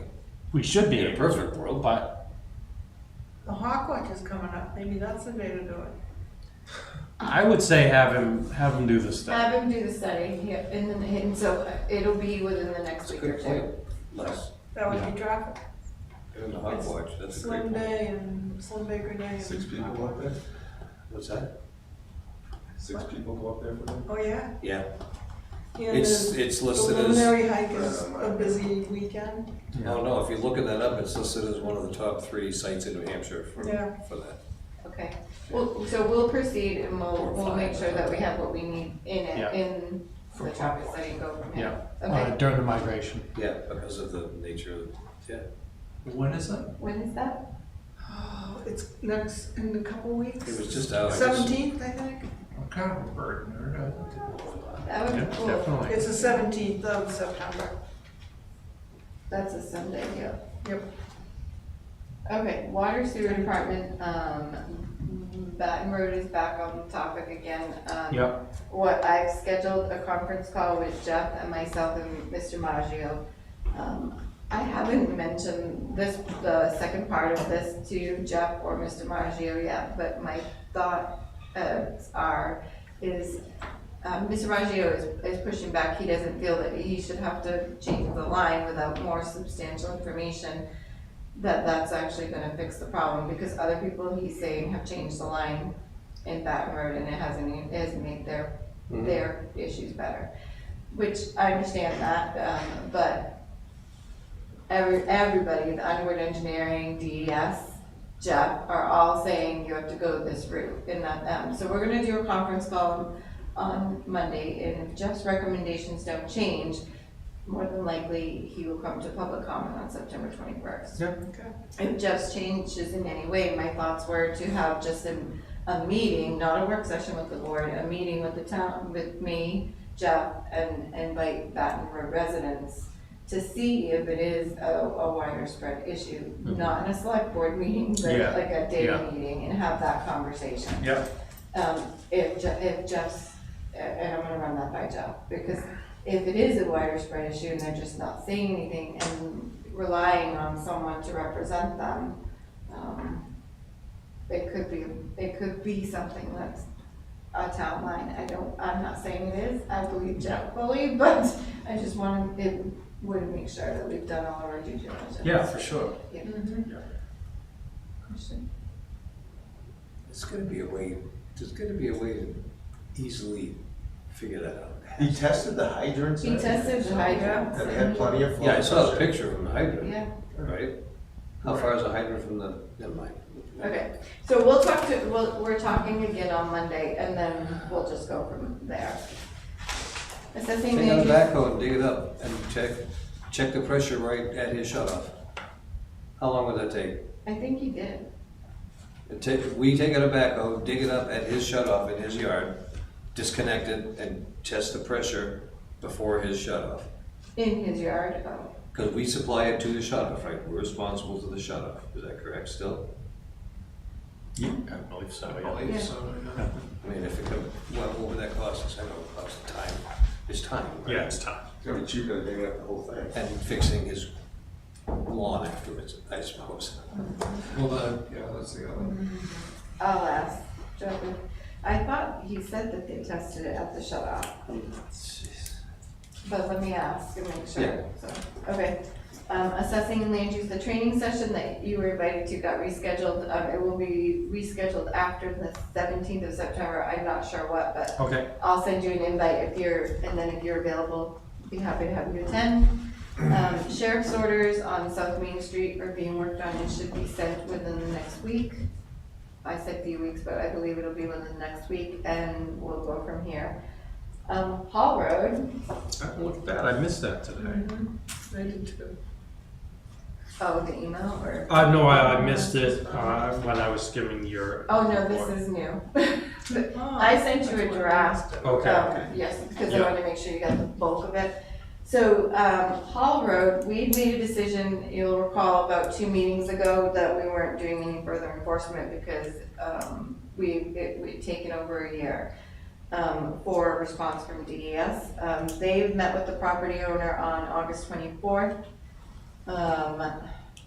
So that's what got them to take action, that we said we weren't gonna do anything more. Well, and I gave them a deadline when I did do that. It's under number, I called the water division director 4 times. we emailed and called as well. Yeah. But, so under TA 6, you'll see, The email that came in, they said during the site visit, the presence of hydric soils, wetland vegetation, and presence of water at or near soil surface was noted adjacent to the slope of the fill.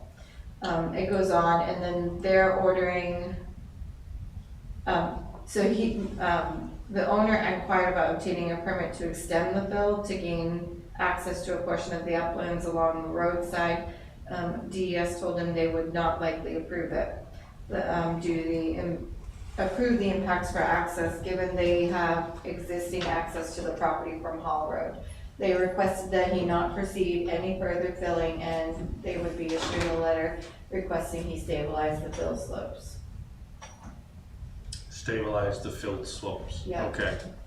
So we're still, in my opinion, we're still not doing any other enforcement as far as the town piece of it. And I just wanted to share that DES did their part, but I just want to make sure. It's a lot of words to say we think it's a wetland, but we're not saying it's a wetland. Right. Yeah. So the owner, I talked to him. He said that this person said he wasn't a wetland scientist, strangely enough. But And he's the that- wetland field agent. He's the field agent. And that he told the owner that he could hire someone to delineate it more specifically if he wanted to. But he probably doesn't want to spend that money fairly enough. That's the process that we've had, we're going through with the planning board, with Correct. Yeah. delineating, yeah. But this isn't delineated as a wetland, so our property owner wouldn't have to go through that process with us. DES though is saying, If he can get a wetland scientist to say Yeah. they don't believe it's a wetland, right.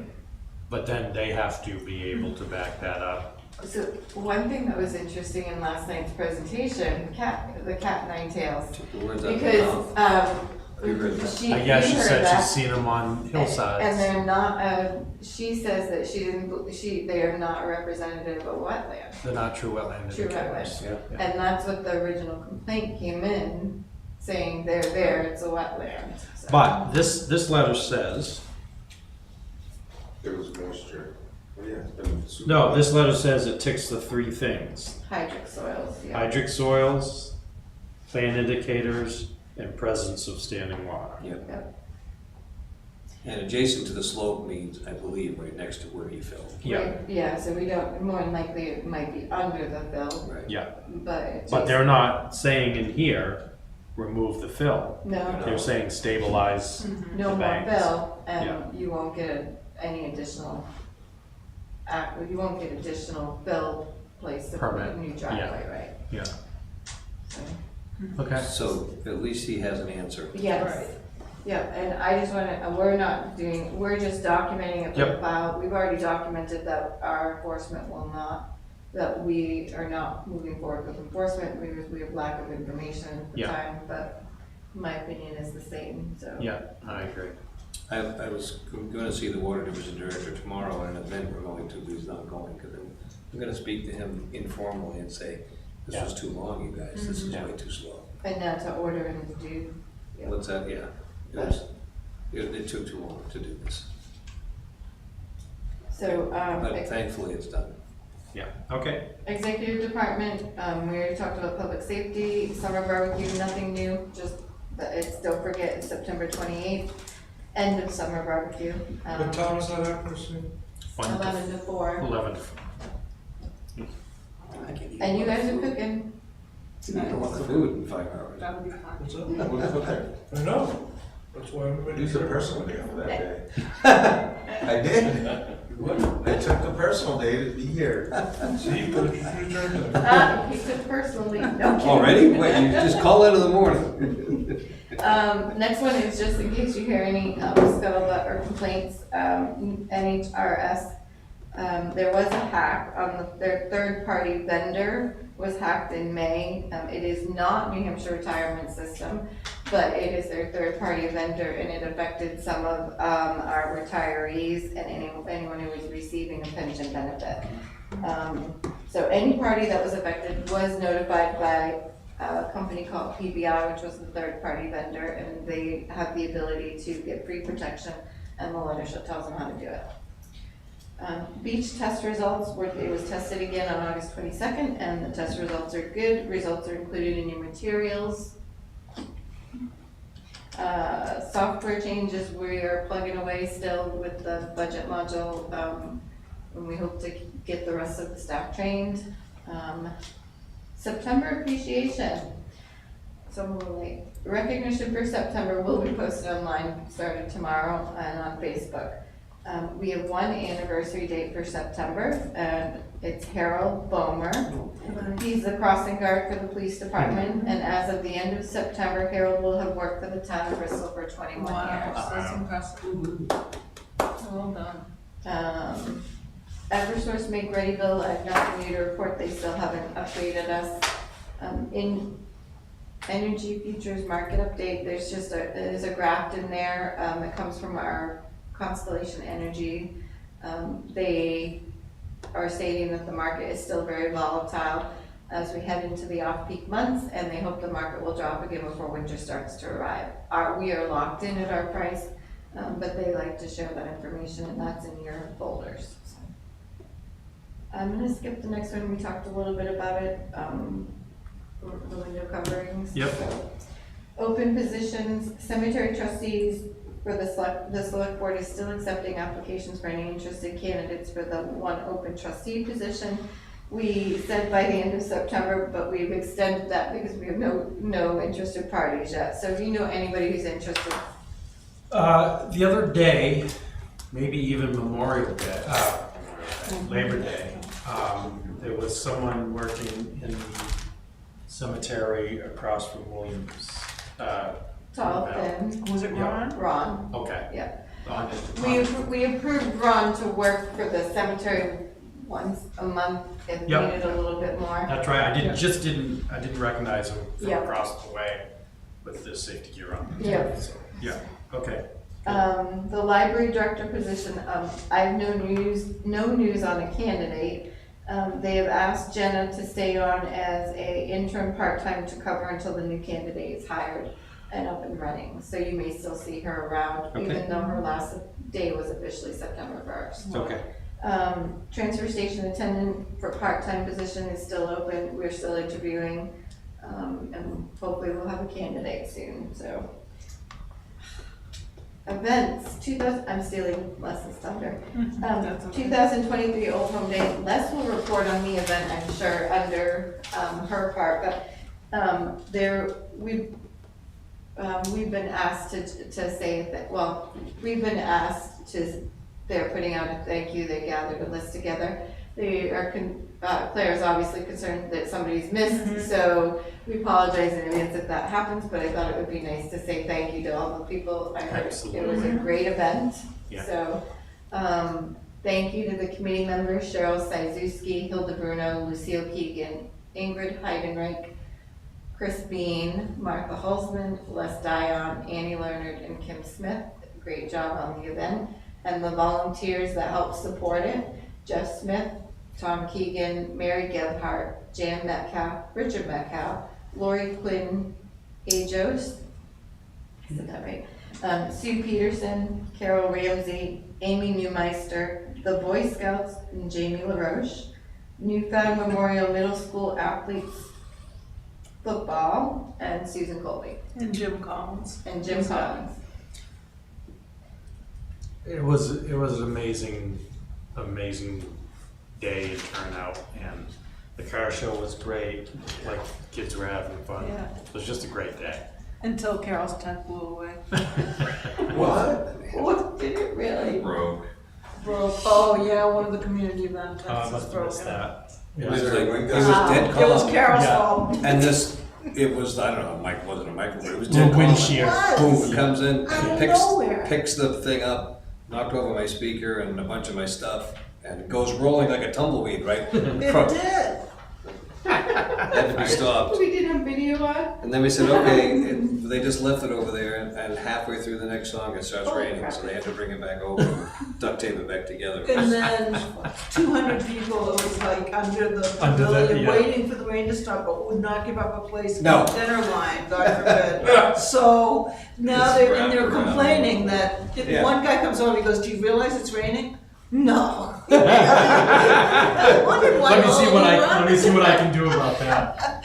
So, Yeah. yeah, but then it stopped and the night was beautiful and Yeah. it was record numbers for the dinner. Good. It was a good night. Yeah. And thank you, Carol, because music is always good under extreme circumstances. You kept playing. Just keep You playing. forgot to mention the results of the fire department police department softball. I didn't hear what they were. I don't know what the score was, but. It was nice of the police department to show up. Ooh, and stuff. It's gone. Oh, you didn't make the difference for them? Come on. Well, anyway, I have the trophy in my office. I just have to put the year and who won. There you go. Alright, so going along with that, there was a thank you that came from one of the vendors. We enjoy every Bristol 4th of July parade. Yes. We enjoy every Bristol 4th of July parade for the last 20 years that we've had a summer here. Kudos to all who put together. I was wondering, oh, never mind. This is the wrong thank you. But it is nice to see they enjoy every 4th of July parade. They also thought that having Brad and Jim Toner as the Grand Marshals was absolutely the best. They are the epitome of what Bristol is all about. Oh, that's so cool. There was a thank you that did come from one of the vendors that they appreciated being able to take part in, I don't know the exact words, but they appreciated being able to take part in the event. They were very excited to come back again and be at the event. And it Mr. was Johnson? Kona Ice. Oh, that's great. Yeah. Was this the parade or the fireworks? The parade was the wrong thank you, I pulled. Right. So the parade was the wrong thank you, but it's nice to share that. And then the thank you I should have shared was the Old Home Day, Kona. Yeah. It was a good day. With grilled cheese. Oh, yeah, that was good. Great. And French fries. People are doing stuff again. TA5 is a wetlands permit application, just for your information. The work's already been done. It was in Camelot Acres. You saw this last night. They have that steep road that goes down to their beach. Yes, yeah. yeah. And during that heavy storm, Yeah. most of it washed into the lake. Yeah. So they got it cleaned up and they got a permit after the fact. After the fact, Yeah, emergency, so. Okay. And I'll skip the last thing, and that's it for the TA report. If there's anything else I'm not telling you. Okay, perfect, thank you. Select board items, Les.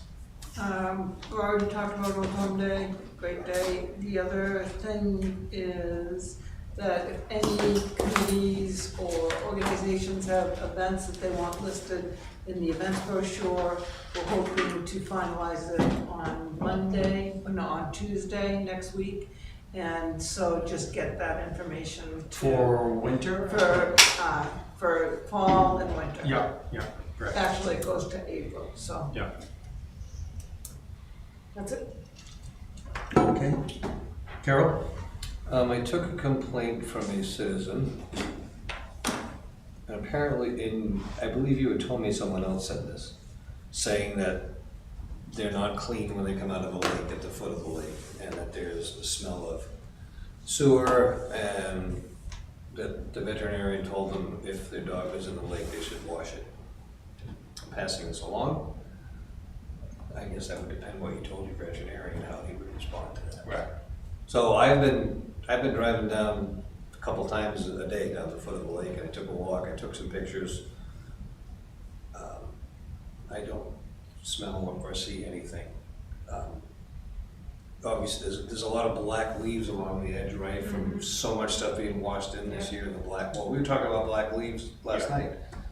You get the manganese, you get the smell from that, the organic matter, the breakdown, the tannins, all that smells earthy. Also that water that comes from across the road under the culverts, that gets stagnant. Yep. At times, that gets, I don't know if it's iron bloom or. It is, whatever. it's iron bacteria. Yeah. That's what it is, and you get various versions of that. Some they look like jello, clear jello or orange jello or fluff, and then what looks like gas or oil on top is actually iron bacteria on top of it.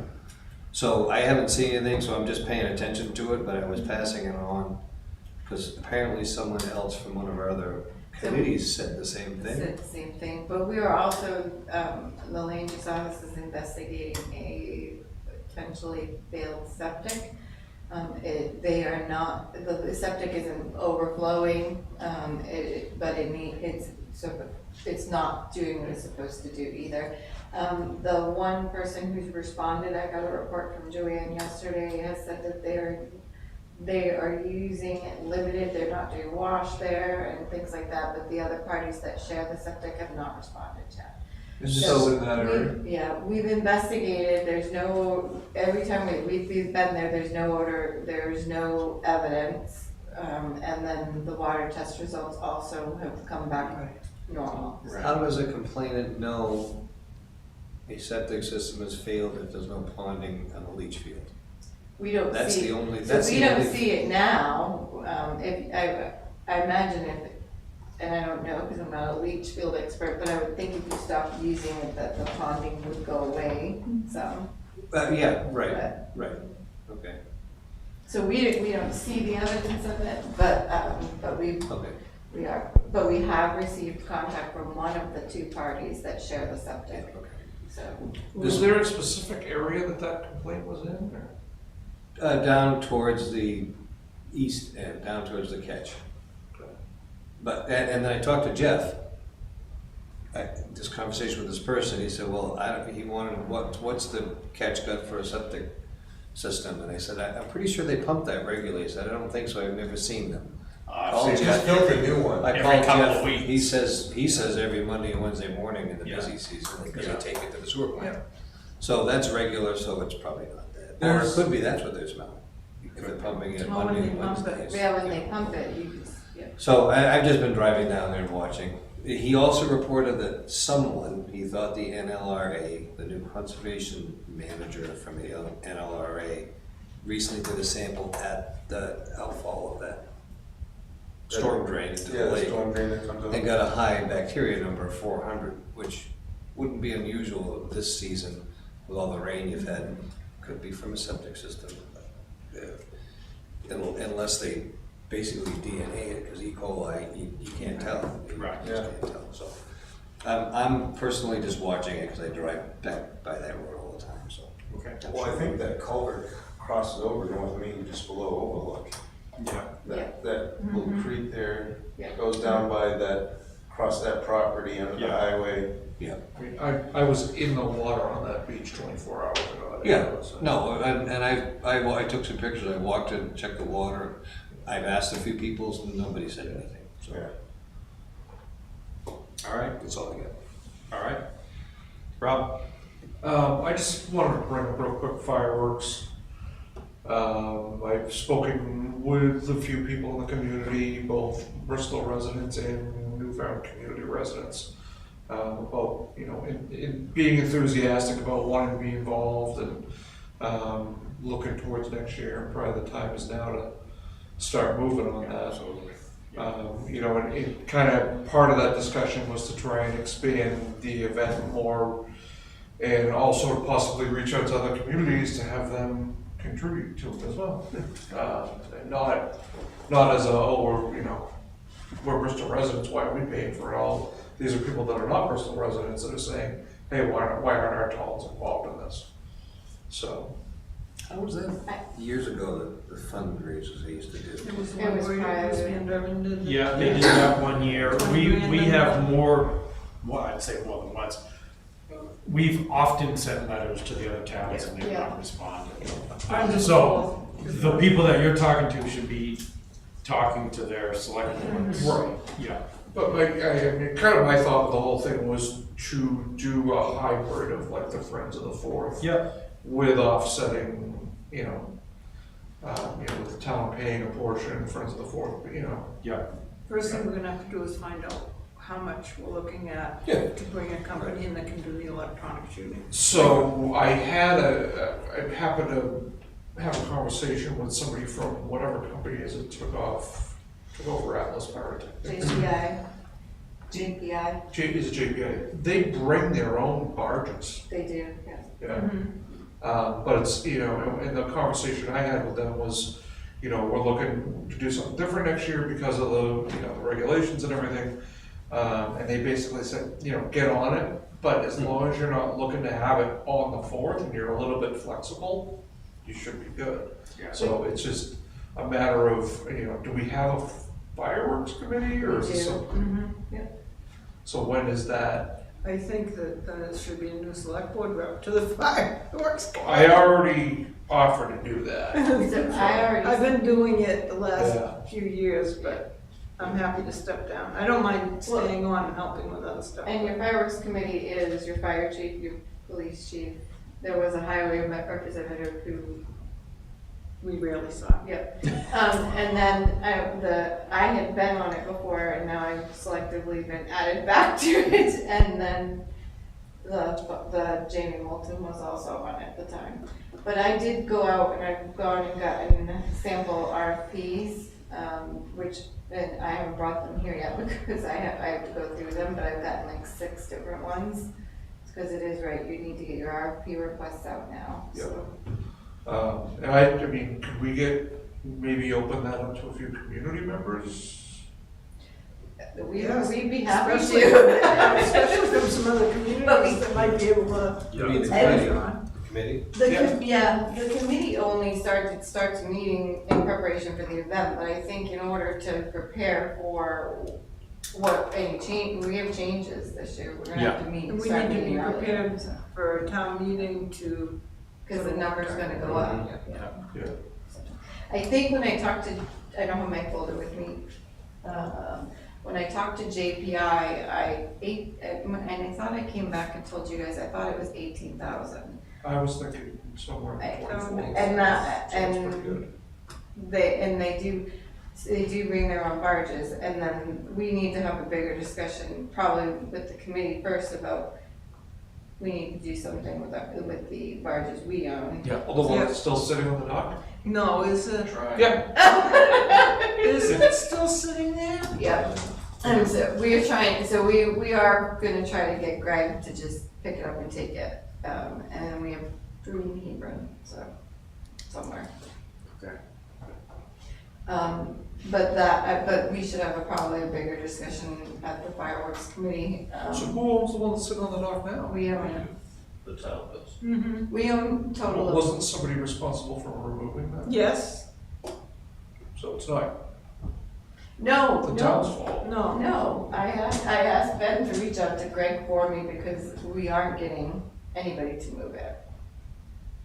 And see if Greg could get it and off it was the supposed to water be for us. removed by the following week. Yeah. Yeah. And has that bill been paid? We haven't received the bill, so. Okay. Oh, I told them to make sure they got that too. Well, we'll hold it until the barges are moved. Yeah. Okay. Anything else, Rob? No. Scott? A couple things. Was down at the farmer's market this weekend. That was kind of a cool area. Someone mentioned that there's gonna be work done down there. Is that, I wasn't aware of anything, so. We didn't talk about this. Neither are we. Neither way. No, there's nothing. No, we didn't talk about this. I sent you, I think I probably sent it to you in a tier for what they were told. The farmer's market group has asked for a lot more things and we've scaled it back and said, no, this is what we can do.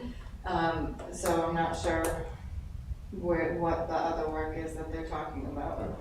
Yeah, flattening it out, I believe, and making No. a nice green area. I mean, Oh, I'm sorry. you go there, there's like No, we concrete, did. there's asphalt. So we It is- did flatten it out Yeah. because there was a Took a big bunch of hump The in the humps middle. and the Yeah. stumps, yeah. But you can't get some of those concrete asphalt because of the old building, and Mark's had some of it's tied to other things underground. Along the river and. Old mill, there's the old mill's pen or stock, whatever they Yeah. call Yeah. that. It's a nice area, but it's kind of tacky. I don't know. It was never built to be a Right. farmer's market. Yeah. Right, no, but it's got so much potential, I think, also. If we ever could get grants, It would also And be there was nice an to have old- some gratitude for being able to use the property at no cost. because that's what Can't help she said. She said next year they will be operating at Kelly Park because they were told that the work's happening. That's what she said. They're mistaken, They're mistaken. because Sorry. Kelly Park, they'd have to book Kelly Park too. That's what. And yeah. nobody has asked for that yet. I have the contact, I can reach out to her, but Yeah. Might be a good idea. I don't know who would have told her that we're Fake doing the news. work. But yeah, it's a nice space. There's so much potential, like clean up and.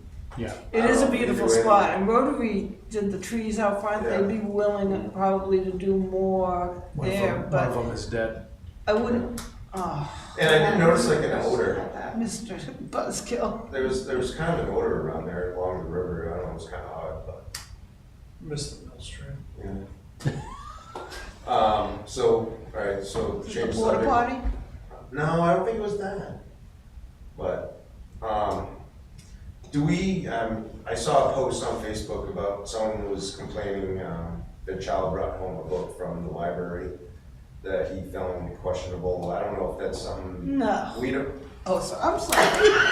Wow, I might as well go home. It's 10. Right, is that something we've ever had fielded complaints on, or do we police that, or do we talk to the trustees about that, or? So, the legislature is working on a whole bunch of bills related to that kind of thing. They haven't decided to go to, they're working on the school libraries, they haven't decided to go to the public libraries because it's such a tough nut to crack. And libraries are a completely autonomous organization Yeah. by statute. We can't tell them to do anything. You can, I mean, a lot of, around the state, there's a lot of groundswell and public work on this, where people are going to libraries and talking about it, but I don't know what we can do. Do you know what the book was? Yep. Yeah. Oh. Say it. I mean, what? Yeah. Say it. So basically, the context of the book was, I can't remember the exact title. The context of the book was about a little boy that goes into his father's closet and tries on his father's clothes, and his father's clothes don't fit. And so he tries on his mother's clothes, and his mother's clothes do fit. And it basically, I wouldn't say promotes that, but, you know. Kind of. Yeah, so the individual, I saw the Facebook post also. The individual was upset that his 3-year-old daughter was able to go into the library, pick up this book, brought it home thinking perfectly innocent, and then he didn't agree with the message that the book said. So as a parent, he can bring it back. Yeah. And I'd be curious why 3-year-olds going in and checking out books on their own. Without parental guidance. Without parent looking Well, at it. it's a cartoon and it's a kid's book. It's legit kid's Right. book. It's just. I mean, it's a, But at that stage, you're monitoring what books your kids are gonna take Right, out. absolutely. There's accountability. I just didn't know if it was. Yeah, Right, it's not our work. It's not our program, and this falls under, there's a big discussion about the obscenity statute. And the only thing you have, the Attorney General has told us, the only thing you have to fall back on is the obscenity statute. And the obscenity statute has some exemptions for education. I would have said, okay, a university can have what we'll call art that could be thought to be pornographic because it's an appropriate age, people are that age. So there's a lot of conversation, and with the House so divided, so closely divided, it's It's a gonna be different- tough to yeah. pass any of them. Yeah, I don't even want to. yeah, that's not, You can't. open that can. No, I mean. I see what you're saying, You but- could, let's talk later. Offline. And then planning board, He's still going. We I may don't think have there's to- anything new for planning board. I Right? don't think there's anything new. No. All right. Good night. Meeting adjourned. Sorry, Scott. I have a bit of a pet peeve on the website. When you go to the calendar and you click on you click on selectmen's meeting or planning board meeting or zoning or whatever the meeting is, it takes you to a page that just says planning board, but you have to click on the planning board link to bring up and then go all the way down to get the possible agendas. So from the events calendar on the homepage, Yep, click on planning board or select board. Select board, yeah. Basically, it takes you to like a placeholder page that just says the select board meets at the town office. Yeah, usually the agendas are attached to that. But they're, page. no, they never are, whether it's planning board or select board or zoning. You have to go to the top of the page, click on planning board on the hyperlink, and then it brings, and then you gotta, The select boards are. okay, So see, planning But- boards are done differently because they post them on, planning boards are posted on the planning board page. right. But maybe they But it should, link that, it somehow back. when you click on planning board on the calendar, it should bring you to a page that shows you the agenda. Just shows the next. So it has to Dave's do with- raising his hand. It has everything to do with how you create the event. So when I add select board meetings to the calendar, I add all that information to it. Yep, But I'm not doing all the meetings. you're not doing, So- Right, so okay, you can, when you post the agenda, then you can associate the agenda with a meeting that's already on the website. Yeah. And it automatically pops up right there.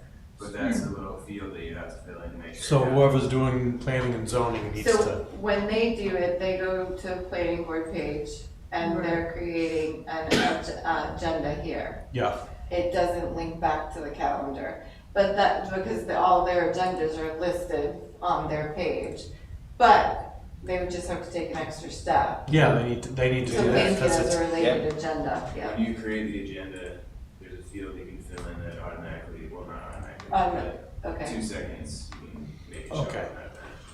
because this is what yours, so this is planning board obviously, but if you go to your home page, in the calendar. oops, I'm just gonna go, The, like select boards look like this and there's your agenda for the meeting. Right, but go to the actual calendar itself. Not this, oh, you mean this one? Yep, and also like if you click on planning board, Yeah, it doesn't link back unless they flip, so they Right. don't know to flip that switch. Right. Um, people, first thing they're gonna do is they're gonna go, what meeting is today, they're gonna click on that. Yeah, so if you click And on it's select not board, gonna there's show- yours, right, Right, it's not gonna show the agenda for planning and zoning, yeah. and it So- should. So maybe you'll show me too, Kate, because I don't think I know how to do that, to attach a related agenda, yeah. It's a field that's called related agenda. Easy. You're gonna have to start typing in the That's date that. or the name of the board, but it'll autofill, it'll give you options once you start typing. just Great. All right. real quick while we're on this, I just noticed, like, if you click on select board, Somehow this got stuck in the middle of the. so there's hyperlinks on each one of our names. And like, if you click on Les's, it gives a contact info. Oh, I'm glad you brought this up. But if you click on Carol's, it gives what committees he's on and everything, but it doesn't give the contact thing. And then there's none on myself or Scott. Yep, so when I added you guys, I didn't know what your email addresses were yet. Oh, that's And so I weird. just never fixed it, so I can do that. As far as Carol goes, I'll take a look at it. No, Kate, I think you want them to show what committees you're on, Yeah. or do you? I don't know. Yeah. And Sean's is the same, Kate. You have the option, I think, of an email contact form or that, so we can So- get that consistent across the. Yeah, that'd be, thank you. I believe I complained about this before I was at select board and early on when we got here. And I know that we went through it one day and Dawn, we actually did it here at the meeting. I am not a fan of these contact things. Contact page. Put our emails out there and let people email us. I know that in the world now, that is what most retail doesn't want that. They don't want you contacting individuals. They want you doing everything in a non-personal way. So this is not. They can contact. That's what I'm saying. Yeah. So you're saying you don't want them to come here if they want to contact you about, oh, never mind, that's not. And you. mine just goes to contact, So- it doesn't say any boards. Right, yours needs to be fixed.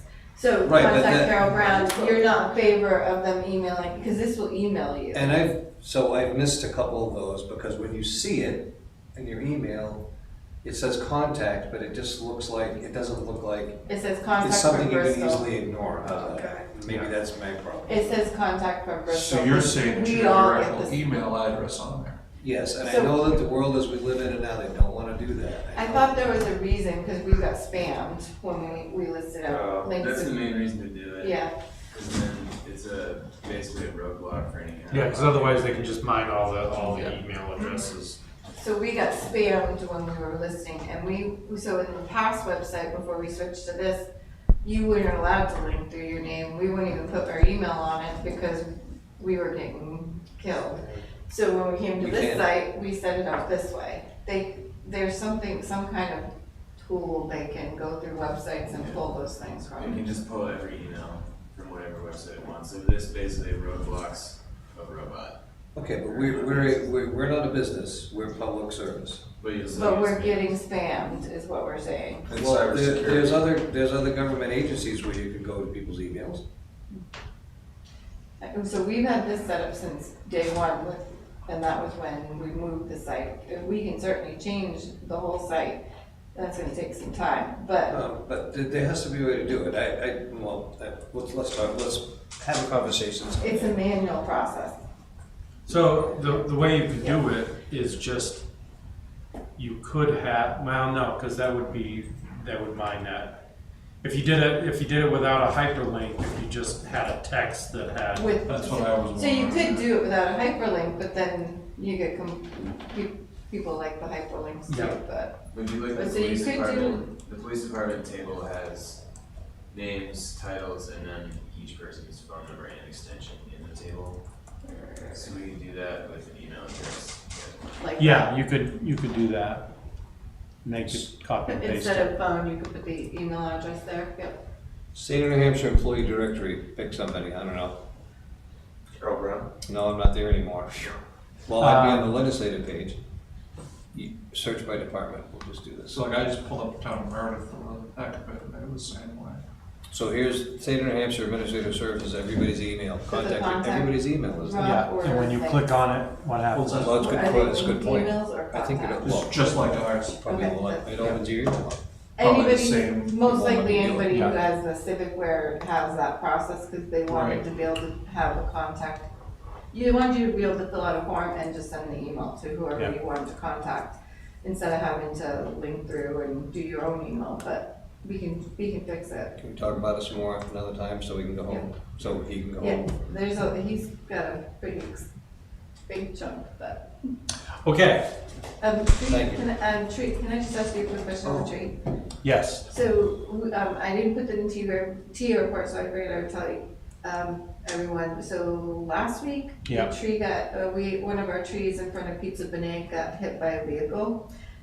It was pushed over it was touching the building, and they had to pull it back to straighten it up. And when look at they it. pulled it back, we heard the roots popping.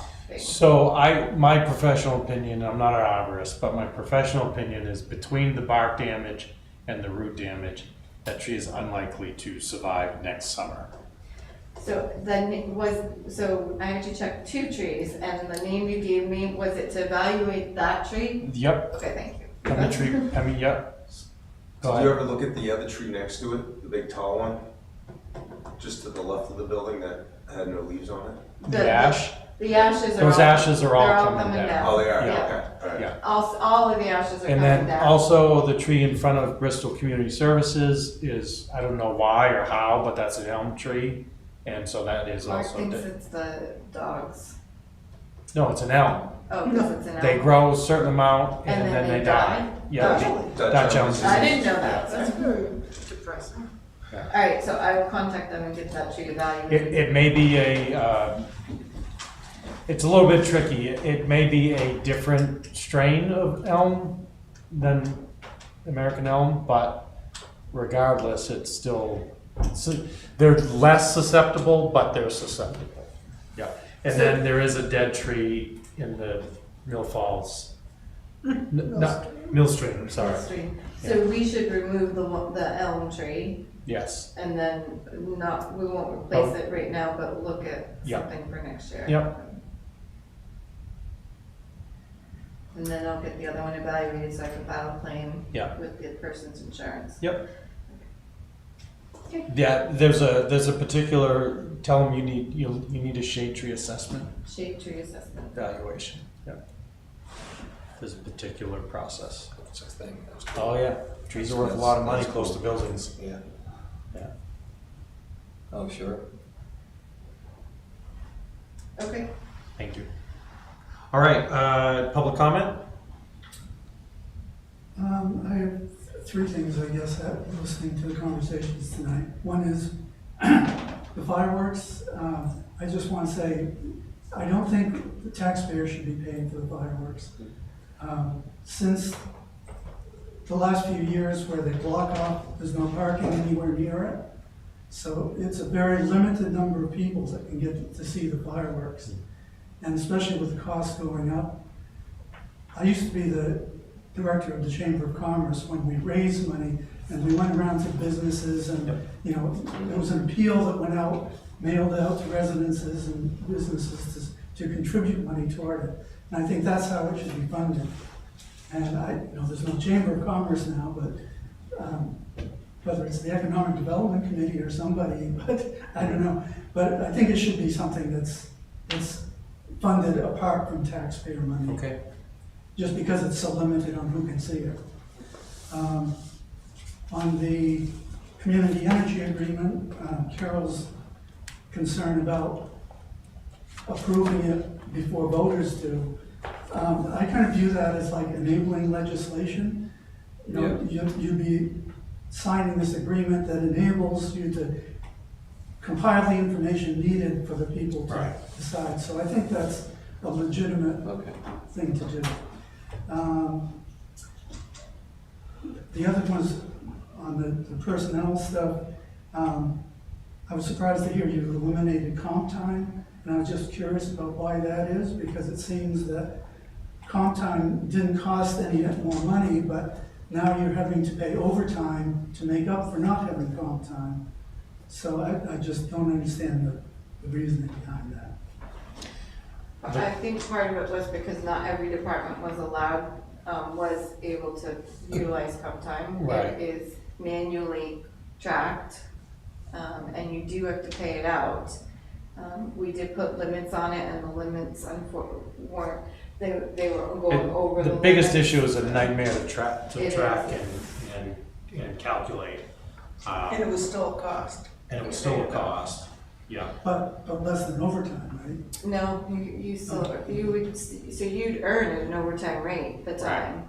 So you'd still, yes, you're not getting paid overtime, but you were earning your time off at an overtime rate. So if you worked over an hour, you're getting an hour and a half. And that still has to be paid for. Granted, not at an overtime rate, but it still has to be paid for. Right. And one of the problems with comp time is sometimes people can't take it because they have job responsibilities. There used to be a habit at the state all the time. People would have a lot of comp time and they'd say, you gotta be on the job. You put your maximums in and you can't Yeah. some Right. people are over those maximums, so. Right.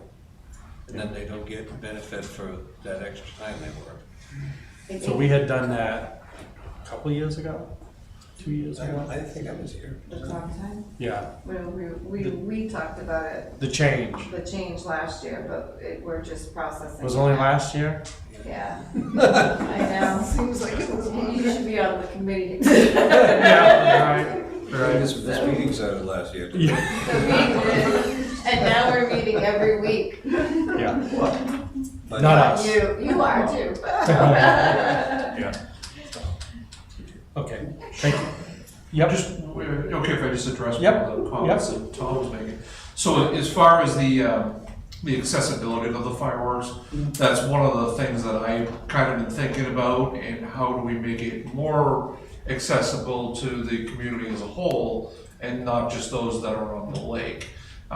Whether that be, provide a shuttle for people to come in, to be able to park in town, something like that. So that's certainly one of the things. That would help, that would certainly. Yeah, that's, and my thought was to try and maybe not completely do away with the town funding the fireworks, but maybe offset it and make it a bigger community event as a whole with shut down Shore Drive, food trucks, that sort of thing, and have more of like a carnival atmosphere like it used to be in the past than it is now, where it's just, you know, show up and if you can get there, and, you know, so.